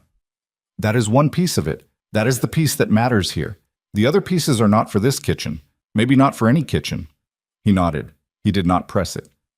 All right, he said. Larkin, she said. We start with Larkin, but before we go to Larkin, we deal with Drew. Yes. And we deal with Parker. Yes. And we have to be careful about the order, because if Vivian Blackwell finds out before we are ready that we know what she is doing, she will move the timeline up, and we will not have 86 days. We will have 8. What do you want me to do about Drew? She thought about it. Not what you want to do, she said. You do not know what I want to do. I have an idea. He looked at her. The corner of his mouth did something that was not quite a smile. All right, you do not fire him. Not today. If you fire him today, he goes back to her, and she knows by tomorrow that we have caught him, and she will guess that we have caught more than him. We will fire him in 3 days. We will fire him after he has had 3 days to tell her, in a letter or by a writer, that nothing has changed, that the wire he set has not yet been found, that the ranch is still asleep. We will let her think she is winning for 3 more days. Then we will cut him loose. 3 days is a long time to sit at a table with a man you know has tried to put your nephew on the ground. Your nephew. Evan. She looked at him. Evan is your nephew. My sister's boy. My sister died with his father in the cholera the year he was 10. Silas knows. Tom knows. The others have figured it out. Evan does not like to be reminded of it, so we do not remind him. He is on the books as a hand because that is how he wants to be on the books. Jace? Mara. I did not know. I know you did not. I'm telling you because if you are going to sit in this kitchen and tell me to keep Drew Kincaid in the bunkhouse for 3 more days knowing what he tried to do, I would rather you knew everything before you said it. She did not answer for a moment. She had cut Evan a slice of ham on her first day because she had known the look of a boy who had been left. She had been a little bit wrong. He had not been left. He had been kept by a man with a face like a curtain who had never figured out how to put it into words that the boy was his, and who had let the boy stay a hand on the books, because that was the only kind of belonging the boy had been willing to ask for. She felt, for the first time since the stagecoach, something move in her that was not interest and was not patience. She put it away. She would look at it later. 3 days, she said. All right. 3 days, and Silas watches him every minute he is not in the bunkhouse, and Tom watches the bunkhouse at night. No more rides out alone. He stays in eye reach of one of us until we are ready. If he goes for a horse, we stop him. Silas will not like it. Silas will hate it. Silas will do it anyway, because he is Silas. Yes. And Parker. What about Parker? I want you to go in tomorrow morning. Take a list. Take a list of about 11 things. Buy them. Pay for them. Get the receipt. Bring the receipt home. We compare. If the prices have moved up since I made my list 3 weeks ago, we know he has been told to keep squeezing. If they have moved down, we know he has been told to ease off, which would mean Vivian wants you alive for another 2 months because she is not ready to spring the bank yet. Either way, we learned something. You should be the one who goes. No. Why? Because the day the cook walks into Parker's general store with a written list and starts comparing prices is the day Vivian Blackwell hears about it from the man behind the counter inside an hour. You go. You go. Because that is what you have been doing for 2 years anyway. You go in tired, and you come out tired. You let nothing show in your face. You give him nothing. I am not good at giving people nothing. I have seen your face for 3 weeks, Jace. You are very good at giving people nothing. You just do not know you are. He looked at her. He looked at her for what felt like a long time, but was not. He picked up his hat from the chair beside him and turned it slowly in his hands, looking down into the crown of it, and then he set it back on the chair. All right, he said. There is one more thing. Yes. Water. Yes. You said she controls the head of the creek now, the Henley property. Yes. There are water rights in this territory. There are courts. They are slow and they are bad, but they are there. And a senior right does not go away because somebody bought a piece of land upstream, whose name was the water right registered under, on your father's place. My father's. And when he died, it came to me. Was it transferred properly with the recorder in Bitter Creek? It was. You are sure? I am sure. Silas made me do it the week after the funeral. He sat at this table and would not leave until I had a paper. She nodded. She nodded slowly. All right, she said. Then she does not have your water. She has the land it runs through. That is not the same thing. The first time she tries to dam that creek or divert it, you go into court the next morning and you bring the paper Silas made you file, and you have her in front of a judge inside a week. And in the meantime, you do not tell her, and you do not let on, and you let her believe she has a card she does not have. We will use it when the time is right, not before. He sat looking at her. He did not say anything for what was probably the length of 5 breaths. Then he stood up. He picked up his hat. He turned it once in his hands. He did not put it on. He looked across the table at her with a kind of careful quiet she had not seen in him before, and he said, Miss Quinn, Mr. Holloway, I do not know what you are doing on this ranch. I am cooking, Mr. Holloway. You are not. I am cooking too. He nodded. He put the hat on. Will you come with me to Larkin's? Yes. Tomorrow. Day after. Tomorrow is Parker. We do not do 2 things on the same day. We do them one at a time, in order, and we do not let any one of them know we are doing the next. Day after. Day after. He went to the back door. He stopped with his hand on the latch and turned back. Mara. Yes. I am sorry. For what? For 3 weeks of letting you stand at that sideboard with your back to a kitchen that you knew was not adding up and not asking you what you saw. You did not know me, Jace? I knew enough. He went out. The door closed behind him. She sat at the table a while longer. The pot of water she had taken off the heat was cool now, and she got up and dumped it into the sink and turned and stood at the window over the sink, looking out at the yard. And after a while she saw Silas come out of the barn and walk across to the bunkhouse and stand in the yard about 10 feet from the door with his arms folded, and she understood that the 3 days had begun. The 3 days passed. They passed the way certain weeks in a person's life pass, which is to say not the way other weeks do. The meals went on to the table at 6. The men ate. Drew Kincaid ate with them. On the second night, having been told by Silas in a flat voice in the bunkhouse that he was confined to the place pending Mr. Holloway's investigation of an incident on the fence line, and that he was welcome to refuse the confinement and ride out, in which case he was welcome to do it on his own 2 feet and without his pay. Drew did not refuse. Drew came to supper. Drew sat at his usual place and ate his usual amount, and he smiled at Mara once across the table, the smile that did not reach his eyes, and she did not smile back. And Silas, beside her, did not so much as turn his head, but the knife in Silas's hand was held in a way that was not the way you hold a knife for a piece of bread. Jace rode into Parker's on Wednesday morning with a list of 11 items. He came back at noon with the receipt in the inside pocket of his coat. He laid it on the kitchen table without speaking. Mara looked at it. The prices had moved up. 3 cents on the flour, 5 on the coffee, 2 cents on a pound of sugar. The squeeze was on. It was not subtle. Parker had been told to push. "All right," she said. "All right, what?" "All right, she's moving sooner than I thought. We go to Larkin tomorrow." "Tomorrow is Thursday." "Yes." "Sam Larkin does not see callers on Thursdays. He goes into town. Then we see him on his way back. We meet him on the road. We have the conversation in the wagon between his place and ours, where nobody is watching." "Mara." "Yes." "You have done this before." "I have done pieces of it before." "Where?" "That is not for this kitchen." He let it go. She met Sam Larkin on the road on Thursday afternoon, with Jace driving the wagon and Mara sitting beside him in a dress she had pressed that morning, with an iron heated on the back of the stove. Larkin was a thin man with a long white mustache and gentle pale eyes, and he was sitting on the seat of his own wagon with the reins loose in his hands. And when Jace pulled up alongside him and raised a hand, Larkin slowed his team and stopped on the verge under a cottonwood. "Jace." "Sam." "Who's the lady?"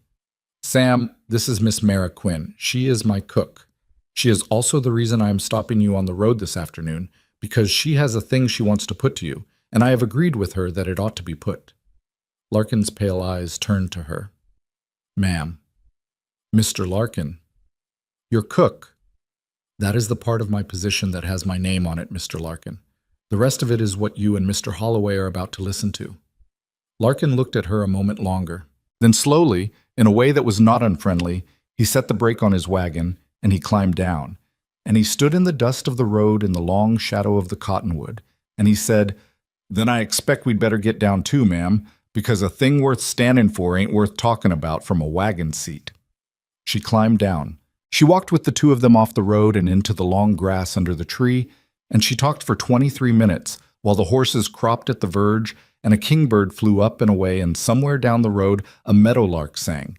And when she was finished, Sam Larkin was looking at her with his pale eyes very wide open and his hat in his hand and a kind of slow, careful astonishment on his face. "Ma'am," Mr. Larkin, "you're asking me to lease my place to Jace Holloway. I am asking you to consider it." "On terms that let me stay in my house and keep my name on the deed." "Yes." "For the rest of my natural life." "Yes." "And after I'm gone, the option turns, and the place goes to Jace at a price set today." "Yes." "At a price set by who?" "By you, Mr. Larkin. We have not come to make you an offer. We have come to ask you to think about whether such a thing might be possible, and to name the price you would think fair if it were." Sam Larkin stood a long time in the long grass.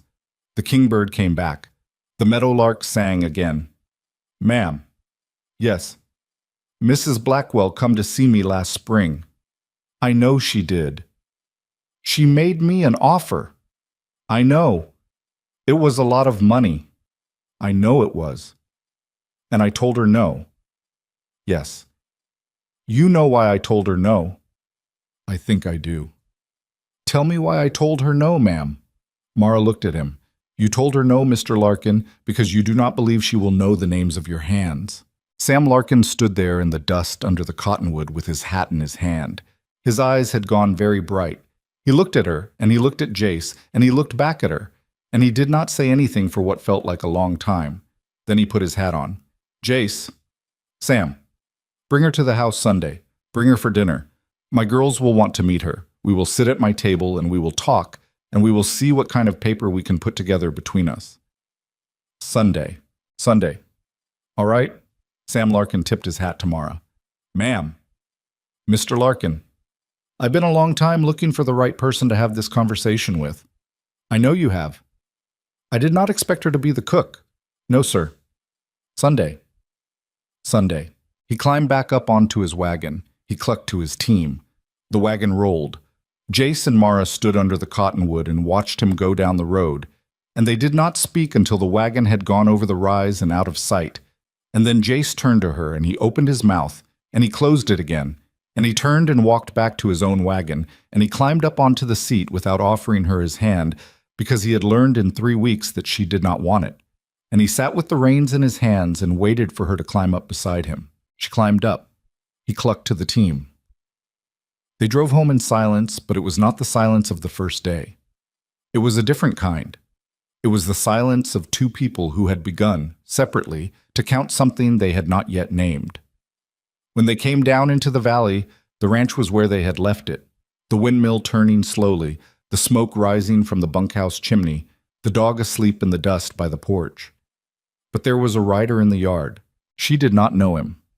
He had a fine bay horse, much finer than any horse on the place, and he was dressed in a black coat and a clean hat, and he was standing in the yard with his hat in his hand as if he had been waiting a while, and beside him, holding the bay's bridle and looking up at the rider with a kind of careful politeness that was not Silas's normal expression for a stranger, was Silas. Jace pulled up. He set the brake. He did not climb down. "Who is that?" he said. Silas turned. So did the man in the black coat.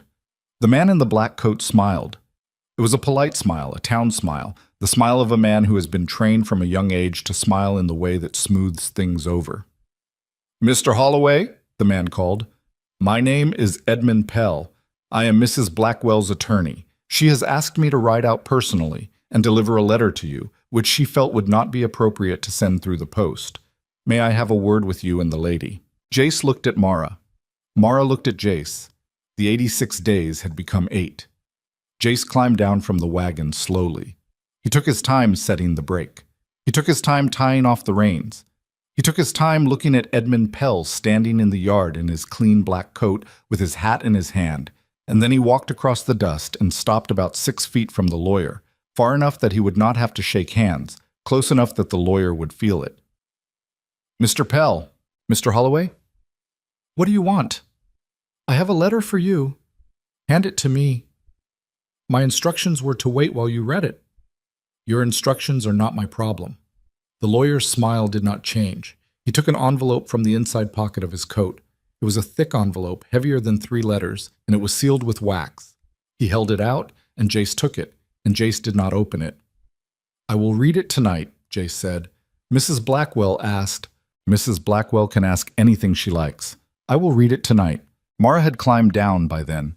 She came up and stood at Jace's shoulder, half a step back, and she did not say anything, but Edmund Pell looked at her, and she looked back, and she let him have a long, full look at her face because she wanted him to have it. She wanted him to ride back to Bitter Creek and describe her to Vivian Blackwell, in the parlor or the office or wherever it was that Vivian Blackwell sat with her tea and her ledgers, and she wanted Vivian Blackwell to spend that night thinking about what her lawyer had described. The lawyer turned back to Jace. "Mr. Holloway, there is a deadline in that letter. I would not want you to miss it because you did not open it in time." "How long is the deadline?" 10 days from today." "Then I have 10 days to read it." 8, if I may suggest you allow time for a response." "Mr. Pell." "Yes." "Get on your horse." Edmund Pell looked at him a moment. Then he put his hat back on, and he nodded politely to Mara, and he took the bridle of his bay from Silas, and he swung up into the saddle in a way that was very smooth and very practiced, the way a man does who has not done a day of physical work in 20 years but has been around horses all his life. He sat the bay easily. "Mrs. Blackwell sends her regards," he said. "You can keep them," Jace said. The lawyer touched his hat, and he turned the bay, and he rode out of the yard at a walk, and they all stood and watched him go up the rise toward the road, and they did not move until he was over it and gone. Silas spoke first. "What was in the letter, Jace?" "I do not know yet." "You want to read it now?" "No." "Why not?" "Because if I read it in the yard with him still in earshot, I will throw it after him, and we cannot afford for me to throw it after him." Silas nodded. They went into the kitchen. Mara took the letter out of Jace's hand without asking, and she sat down at the table, and she broke the seal with her thumb, and she read it through once without speaking, and then she read it through a second time more slowly, and then she set it down on the table between her and Jace and Silas, and she folded her hands on top of it. "All right," she said. "What does it say?" Silas said. "It says," Mara said, "that Mrs. Blackwell has, as of yesterday morning, purchased the note on this ranch from the Cattlemen's Bank of Bitter Creek at face value, with a small premium for the bank's trouble. It says that she is now the holder of the obligation. It says that she would like to discuss terms with Mr. Holloway in person at her residence in Bitter Creek within 10 days. It says that if Mr. Holloway does not present himself at her residence within 10 days, she will exercise her right under the note to demand payment in full, and that failing payment, she will move to foreclose. The kitchen was very quiet. Silas sat down without being asked. He took his hat off and laid it on the table. "She bought the note," Jay said. "Yes." "Cruz sold it." "Yes." "Cruz." "Jace. 19 years he was at that bank. He gave my father a loan in 72. He stood in my father's funeral. He sold the note." "Jace." He looked at her. "It does not matter," she said. "I'm sorry. It matters to you, and it should. But for what we have to do this week, it does not matter. The bank is gone. Cruz is gone. She is the one who holds the paper now. That is the only fact we have to work with." "All right. And it is better, in a way." "Better." "Yes, because the bank could have sat behind a desk in town for another 6 months if it had wanted to. Vivian Blackwell cannot. She has bought the note, which means she has put her own money into it, which means she is now in a hurry in a way the bank was not, which means she is going to make mistakes." Silas spoke. "What about Sunday?" "What about it?" "Sam Larkin's dinner." Mara looked at him. "We go," she said. "In 10 days, she means to take the place. In 10 days, she means to demand he show himself in her parlor. The note is for 90 days from the date of the original letter. She cannot foreclose Saturday. She can be unpleasant about it. She cannot foreclose." "You're sure?" "I read the letter twice, Silas. I am sure." He nodded. "All right. We go to Larkin on Sunday. We come home Sunday night with a paper. On Monday, I write out the terms for the lease, and we ride into town to have them filed with the recorder, in Larkin's hand and in Jace's. On Tuesday, we sell the bottom third of the herd to a buyer I am going to ride out and find on Monday after the recorder closes, who is not anyone Vivian Blackwell has spoken to about cattle in 2 years, which I will know because I am going to ask. On Wednesday, we pay down the note. We do not pay it off. We pay enough of it down to break the schedule she is counting on, so that when she sits in her parlor in 10 days and waits for Jace to walk through her door, he walks through her door with a receipt in his pocket showing that the principal she just bought has been cut by a third, and her premium has gone with it. Jace was looking at her. "Mara." "Yes." "You have thought about this for a long time." "I have thought about it for 4 days. I have thought about pieces of it for longer." "How much longer?" "It does not matter, Jace." He let it go. "All right," he said. "We do it." The next 4 days they did not sleep much. Sunday they sat at Sam Larkin's table. There was a roast, and there were potatoes, and there were 2 daughters, the older one named Beth, and the younger one named Cora. And Beth had her father's pale eyes, and Cora had a quick laugh and a way of looking at Mara, across the table, that suggested she had heard about her already from her father and had arrived at her own conclusions, and was, on balance, in favor of them. They ate. They talked. Mara watched Sam Larkin and saw, in the slow, careful way the old man kept turning a piece of bread between his fingers, that he had made up his mind before they sat down. He had made it up under the cottonwood. Sunday was for his daughters. After the dishes were cleared, the 4 of them, Mara and Jace and Sam Larkin and Beth, sat in the parlor with paper and pen, and they wrote out the bones of a lease, in language that Mara softened where it needed to be soft and tightened where it needed to be tight. And at the end of 2 hours, Sam Larkin put his hand on the paper and said, "Ma'am, I have known 3 good lawyers in my life. You would have been the 4th if anybody had thought to let you." Mara did not answer. She did not trust her voice just then. Jace did the answering for her, which was the first time he had answered for her and which she did not mind. Monday. They were in Bitter Creek by 10. They went to the recorder first. The recorder was a thin man named Hollis, who had been at the recorder's office for as long as anyone in the county could remember, and who looked over the lease through his spectacles with the careful slowness of a man who had seen a great many pieces of paper in his life and had developed opinions about all of them. He read it through. He read it through again. He set it down. He took his spectacles off. "Mr. Holloway." "Mr. Hollis." This is an unusual document. It is. It is also a good one. It is. Who wrote it? Jace did not answer for a moment. He glanced at Mara, who was standing a step behind him, and who shook her head once, very small. Sam Larkin and I worked it out, Jace said. Did you? Yes. All right then, Mr. Holloway. I will file it. It will be of record by noon. They went from the recorder to the freight yard on the east side of town, where Mara had heard from a remark Silas had made at supper Saturday that there was a buyer from up near the Powder River who came through every fall looking for cattle and who paid in bank drafts that cleared. He was there. His name was Cassidy.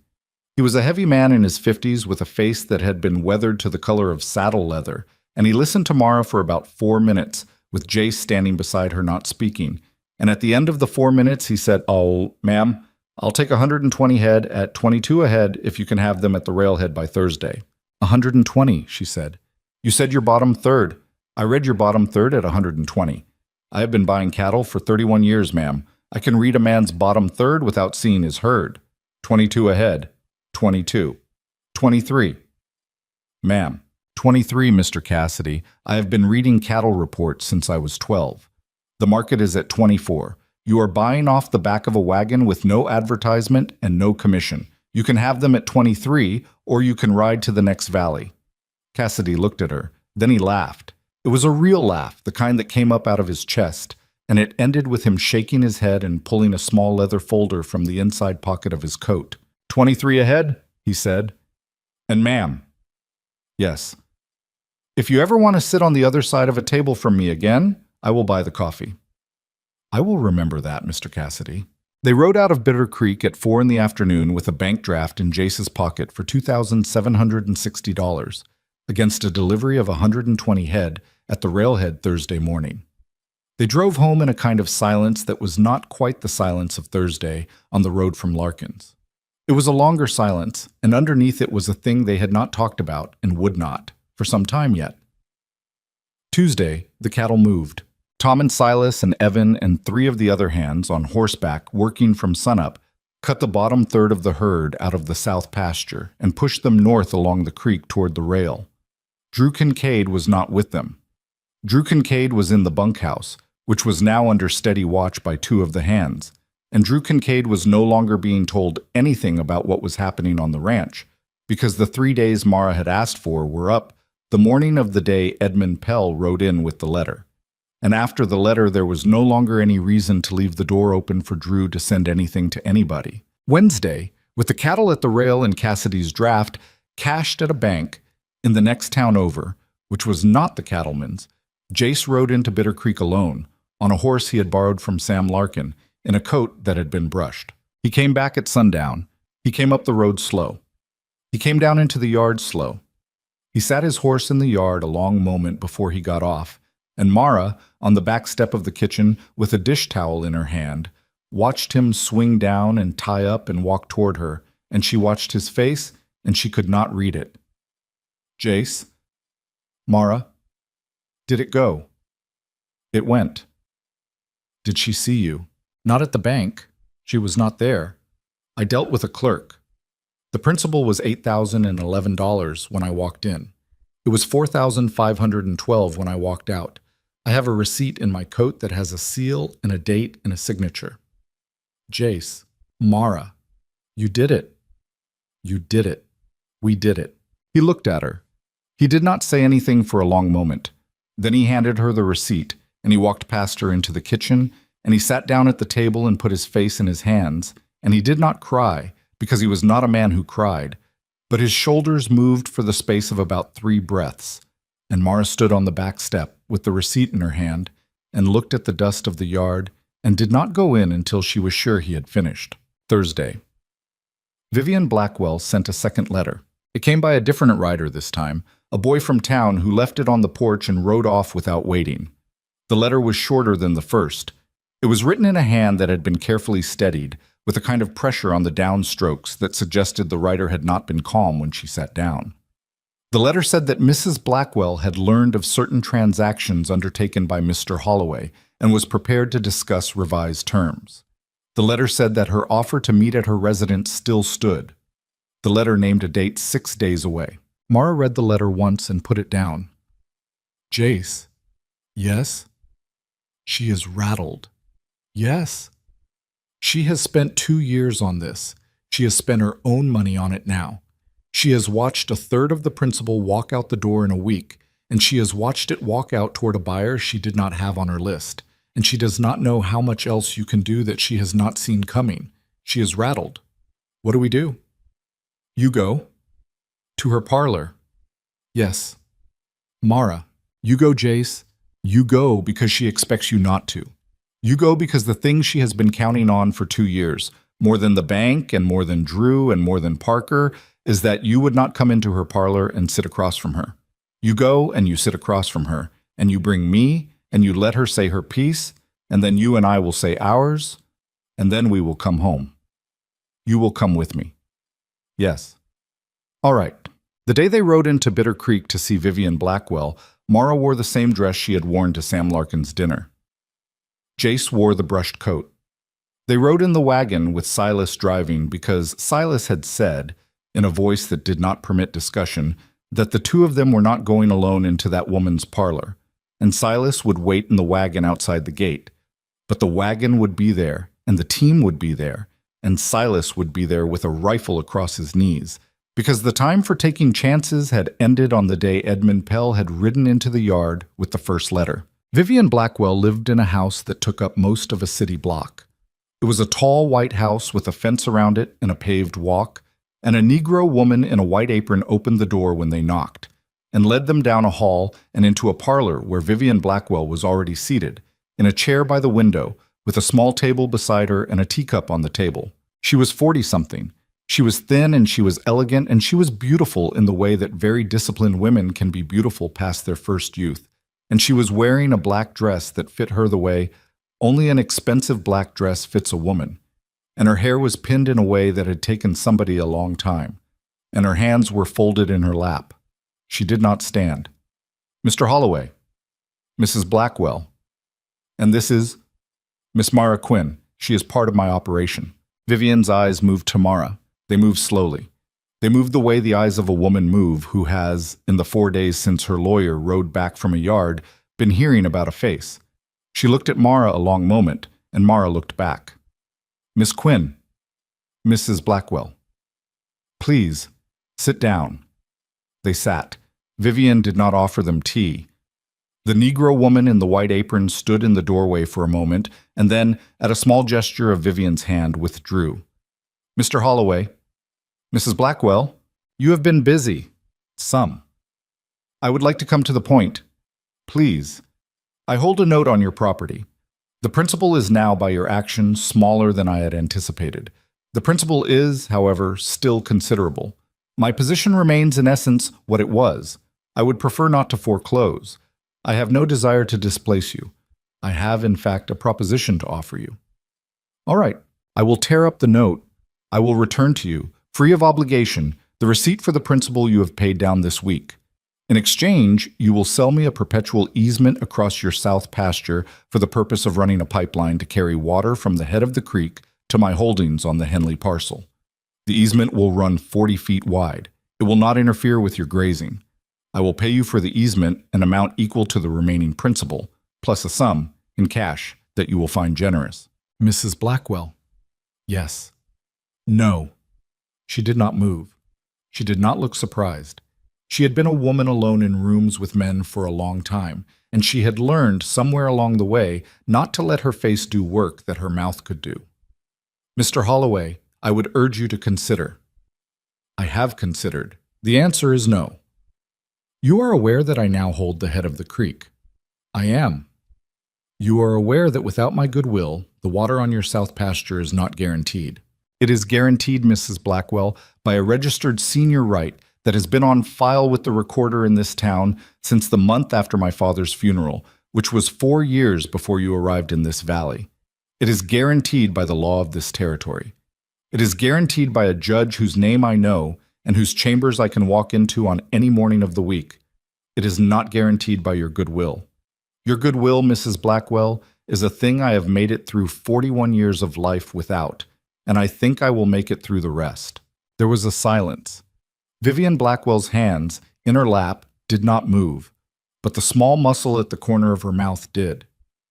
Miss Quinn? Mrs. Blackwell. You have, I am given to understand, taken a considerable interest in Mr. Holloway's affairs. I have. In what capacity? In whatever capacity is required, Mrs. Blackwell. I see. I do not think you do, Mrs. Blackwell, but it is not necessary that you should. Vivian's eyes went very flat. She turned them back to Jace. Mr. Holloway, there is a man in your employ named Drew Kincaid. I would suggest that you ask him what he knows about your operation before you decide to be quite so confident. Mrs. Blackwell. Yes, Drew Kincaid was let go yesterday morning, before we rode in. He left on foot without his pay. After a conversation with my foreman, in which he was given the choice between leaving on foot and being delivered to the marshal in your town on charges of sabotage of property, malicious mischief, and attempted assault upon a member of my staff. He chose the road. He is, by my estimate, about halfway to the next county by now. If he comes to your door looking for shelter, Mrs. Blackwell, I would advise you to think very carefully about whether you want a man like that under your roof, because he is not loyal, and he will sell you for a meal. The small muscle at the corner of Vivian Blackwell's mouth moved again. I think, she said, that this conversation has reached its conclusion. I think it has, Jace said. He stood. Mara stood. Vivian Blackwell did not stand. Mr. Holloway. Mrs. Blackwell. You will, I expect, hear from my attorney. I expect I will. He will not find me unprepared. They walked out of the parlor. The Negro woman in the white apron was waiting in the hall. She did not look at them as she opened the front door. As Mara passed through the door, the woman very quietly, in a voice that did not carry, said, "Ma'am." Mara stopped. Yes. Good evening. It was not what she had meant to say. It was what she had said instead. Mara looked at her, and the woman looked back. And Mara understood, in that look, a number of things that did not need to be put into words. And she nodded once, and she said, "Good evening to you, ma'am." And she went out. In the wagon, Silas was waiting with the rifle across his knees and the team already turned for home. Well, she offered an easement, Jay said. She tried to bluff the water. She tried to use Drew. She failed. And we are going home, Silas. We are going home. Silas nodded once. He clucked to the team. The wagon rolled. Vivian Blackwell's lawyer did file. He filed 2 motions in the following 2 weeks, both of which were heard by the judge whose name Jace knew, both of which were denied. The first on the grounds that the senior water right was properly recorded and not subject to challenge by a downstream landholder. The second on the grounds that the lease between Holloway and Larkin had been filed in good faith and could not be unwound by a third party with no standing in the agreement. The note itself, with its principal cut by a third and its remainder coming due in 70 days, was paid down in 2 more payments over the fall, one from the second cattle sale that Cassidy facilitated under the same handshake terms, and one from the first quarter's income off the combined Holloway-Larkin herd, which was the first quarter of its kind, and which came in stronger than Mara had projected because Mara had projected conservatively, which was a habit she had learned a long time ago from a father who had taught her also that the most dangerous number in a ledger was always the one you wanted to be true. By the time the snow came down off the mountains and lay in the Long Valley for the first time, Vivian Blackwell had quietly put the Henley parcel up for sale. She did not get the price she wanted for it. She got the price the valley would pay, which was the price the valley always paid for a piece of land that had been bought by somebody who did not know the names of the hands. She left Bitter Creek the spring after that, in a stagecoach with 3 trunks, going back, it was said, to Philadelphia, or possibly to Boston, where she had relatives. Albert Cruz was let go by the directors of the Cattlemen's Bank that same spring after a quiet conversation in a back room that Jace was not present for, but which Silas's cousin attended in a clerical capacity and described later in some detail. Cruz did not contest his dismissal. He moved to a smaller town 2 counties over and took a position keeping the books for a feed company, which Mara, when she heard about it, considered a more honest piece of work than he had done in 19 years at the bank. And she said so out loud to Jace at the supper table, and Silas, at his elbow, raised his coffee cup in a small private salute. Drew Kincaid was not heard from again. Parker's General Store under the same Parker, with a different attitude, became the place the Holloway Larkin operation bought its flour, at prices that matched the prices on the shelf, because Jace had walked into the store the morning after the meeting with Vivian Blackwell and stood at the counter with the old receipts in his hand and the new receipts in his other hand, and he had not raised his voice, and Parker had not argued. Evan Briggs grew. He grew 2 inches that winter. He learned from Tom Reasoner how to throw a rope properly, which he had been doing wrong his whole life. He learned from Silas how to read the weather off the back of a horse's neck. He learned from Mara how to make a pot of beans that did not taste like a pot of beans, which was not a thing he had known was possible until he had eaten one. The summer he turned 19, he asked Jace, in the barn, in a voice that did not look at Jace, whether it would be acceptable to him if Evan, on his next birthday, took the name Holloway, since he had been the only family Evan had remembered for 10 years now, and since the name on the books was, in any case, only on the books, because it had been put there when nobody knew what else to do. Jace did not answer right away. Jace went into the tack room and sat down on a barrel for a few minutes, and when he came out his eyes were red, and he said, in a voice that was not quite even, that he had been waiting 11 years for Evan to ask that question, and that he would be obliged. The ranch was not the same after the winter Vivian Blackwell tried to take it. It was better. It was leaner where it had been bloated and steadier where it had been wandering, and there was a long table in the kitchen that filled up at 6 every night, with hungry men and one woman, and at the foot of the table, opposite Jace, sat Mara Quinn. She had not gone back to the small room off the kitchen. She had not exactly moved out of it either. The room she slept in was upstairs now, the one at the end of the hall that had been the spare room when there had been guests, which there were now sometimes, and the small room off the kitchen had become an office, with the ledger she kept and the receipts she filed and the small, careful list she added to each Sunday after supper of the things she meant to do in the week ahead. Jace had asked her once, in the early spring, whether she wanted to move into the main bedroom of the main house. He had asked it badly.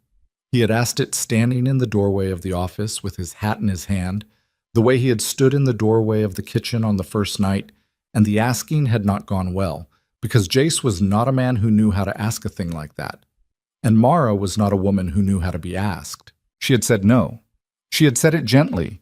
She had said it the way a person says no when the no is not really a no, but only a not yet. And Jace, being a man who had been disappointed early and often and had learned to recognize the shape of a not yet when one was handed to him, had nodded and gone back down the hall. 2 years later, on the porch in the late summer, watching the sun set over the rise that led down into the valley, with Silas asleep in his chair at the other end of the porch, and the dog asleep at her feet, she had said yes. They were married in the parlor of the main house by a circuit judge who came through twice a year on the train, with Sam Larkin standing up for Jace and Beth, and Cora Larkin standing up for Mara, and Evan in the corner in a shirt that did not fit him properly, trying not to grin and not succeeding. There was no fuss about it. There was a dinner afterward, with a roast and potatoes and apple pie and the same coffee she had been making in the same pot for 2.5 years. And at the end of the dinner, Silas got up, in the way Silas got up when he had a thing to say, and he raised his cup. "To the cook," he said. The cook did not stand. The cook stayed in her chair at the foot of the table opposite the husband she had not gone looking for and had not expected, and she let her eyes go around the table, around the men who had become her men in the slow way that men become a woman's, around the boy who had taken a slice of ham from her on a Tuesday afternoon, and who was now a young man with a name he had chosen, around the old foreman with his cup raised, around the new neighbor with his pale eyes very bright. And she did not say anything at all, because there were a great many things she could have said, and none of them were as true as her sitting there was. She had come to Salvation Ridge with a battered trunk and a past she would not speak of. She had been laughed at on the platform of the depot by men who had decided in advance that she would not last the week. She had walked into a kitchen that had not been wiped down properly in over a year, and a house that had been more silent than a house ought to be. And she had not broken, and she had not begged, and she had not asked any man on that place to be kinder to her than he had been raised to be. She had stood at the sideboard with her back to the room, and she had set the plates down at 6. She had read a ledger she had not been asked to read. She had walked into a bunkhouse with no weapon and faced down a man who had set a wire in a fence line to kill another man's nephew. She had sat across from a woman in a black dress in a parlor on the wealthy side of Bitter Creek and she had not raised her voice, and she had not lowered her eyes. What she had learned in the doing of all of it was a thing she would not have been able to put into words on the day she stepped off the stagecoach, but could have put into words now, although she would not, because she was not a woman who said the important things out loud. She had learned that the world is not made by the people who arrive in clean coats with prepared offers. The world is made by the people who walk into the kitchen on the first day with a knife and a piece of ham and ask a hungry boy whether he has eaten. The world is made by the people who refuse to leave when they have been told to leave. The world is made by the people who, when shown a wound, do not close their eyes. She had been, for a long time before she came to Salvation Ridge, a woman who survived. She had been good at it. She had been good at it the way some people are good at carpentry or at horses or at fixing things that other people have given up on, and she had told herself, in the bad years, that surviving was enough. She had been wrong about that. She knew it now. Surviving was not enough. Surviving was the floor. What was enough was building. She had built a kitchen. She had built it on the bones of another woman's kitchen, and she had not pretended otherwise, and she had not been ashamed of it, because the other woman had built her own kitchen on the bones of another and another before that, going back to the first woman who had ever set a pot of water on to boil in a house that was not yet hers. Every kitchen is built on a kitchen. Every house is built on a house. The work is to build well, in your turn, and to set the table at 6, and to feed the people who come hungry to the door. Silas was still standing with his cup raised. "To the cook," he said again. The men at the table raised their cups. Jace, at the head, raised his last. He looked down the length of the table at her, and his face did the thing it had learned to do in the last 2.5 years, which was to let a small part of what was in it show, and Mara looked back at him, and she nodded once, and that was all. Outside, the windmill turned slowly in the evening air. The dog stretched and resettled at her feet. The sun went down over the rise. Somewhere out on the long pale grass, a meadowlark late in the day sang once and stopped, and the valley was quiet, and the house was full, and the woman at the foot of the table did not cry, because she had not cried in a long time, and there was no longer any reason to. She had come home.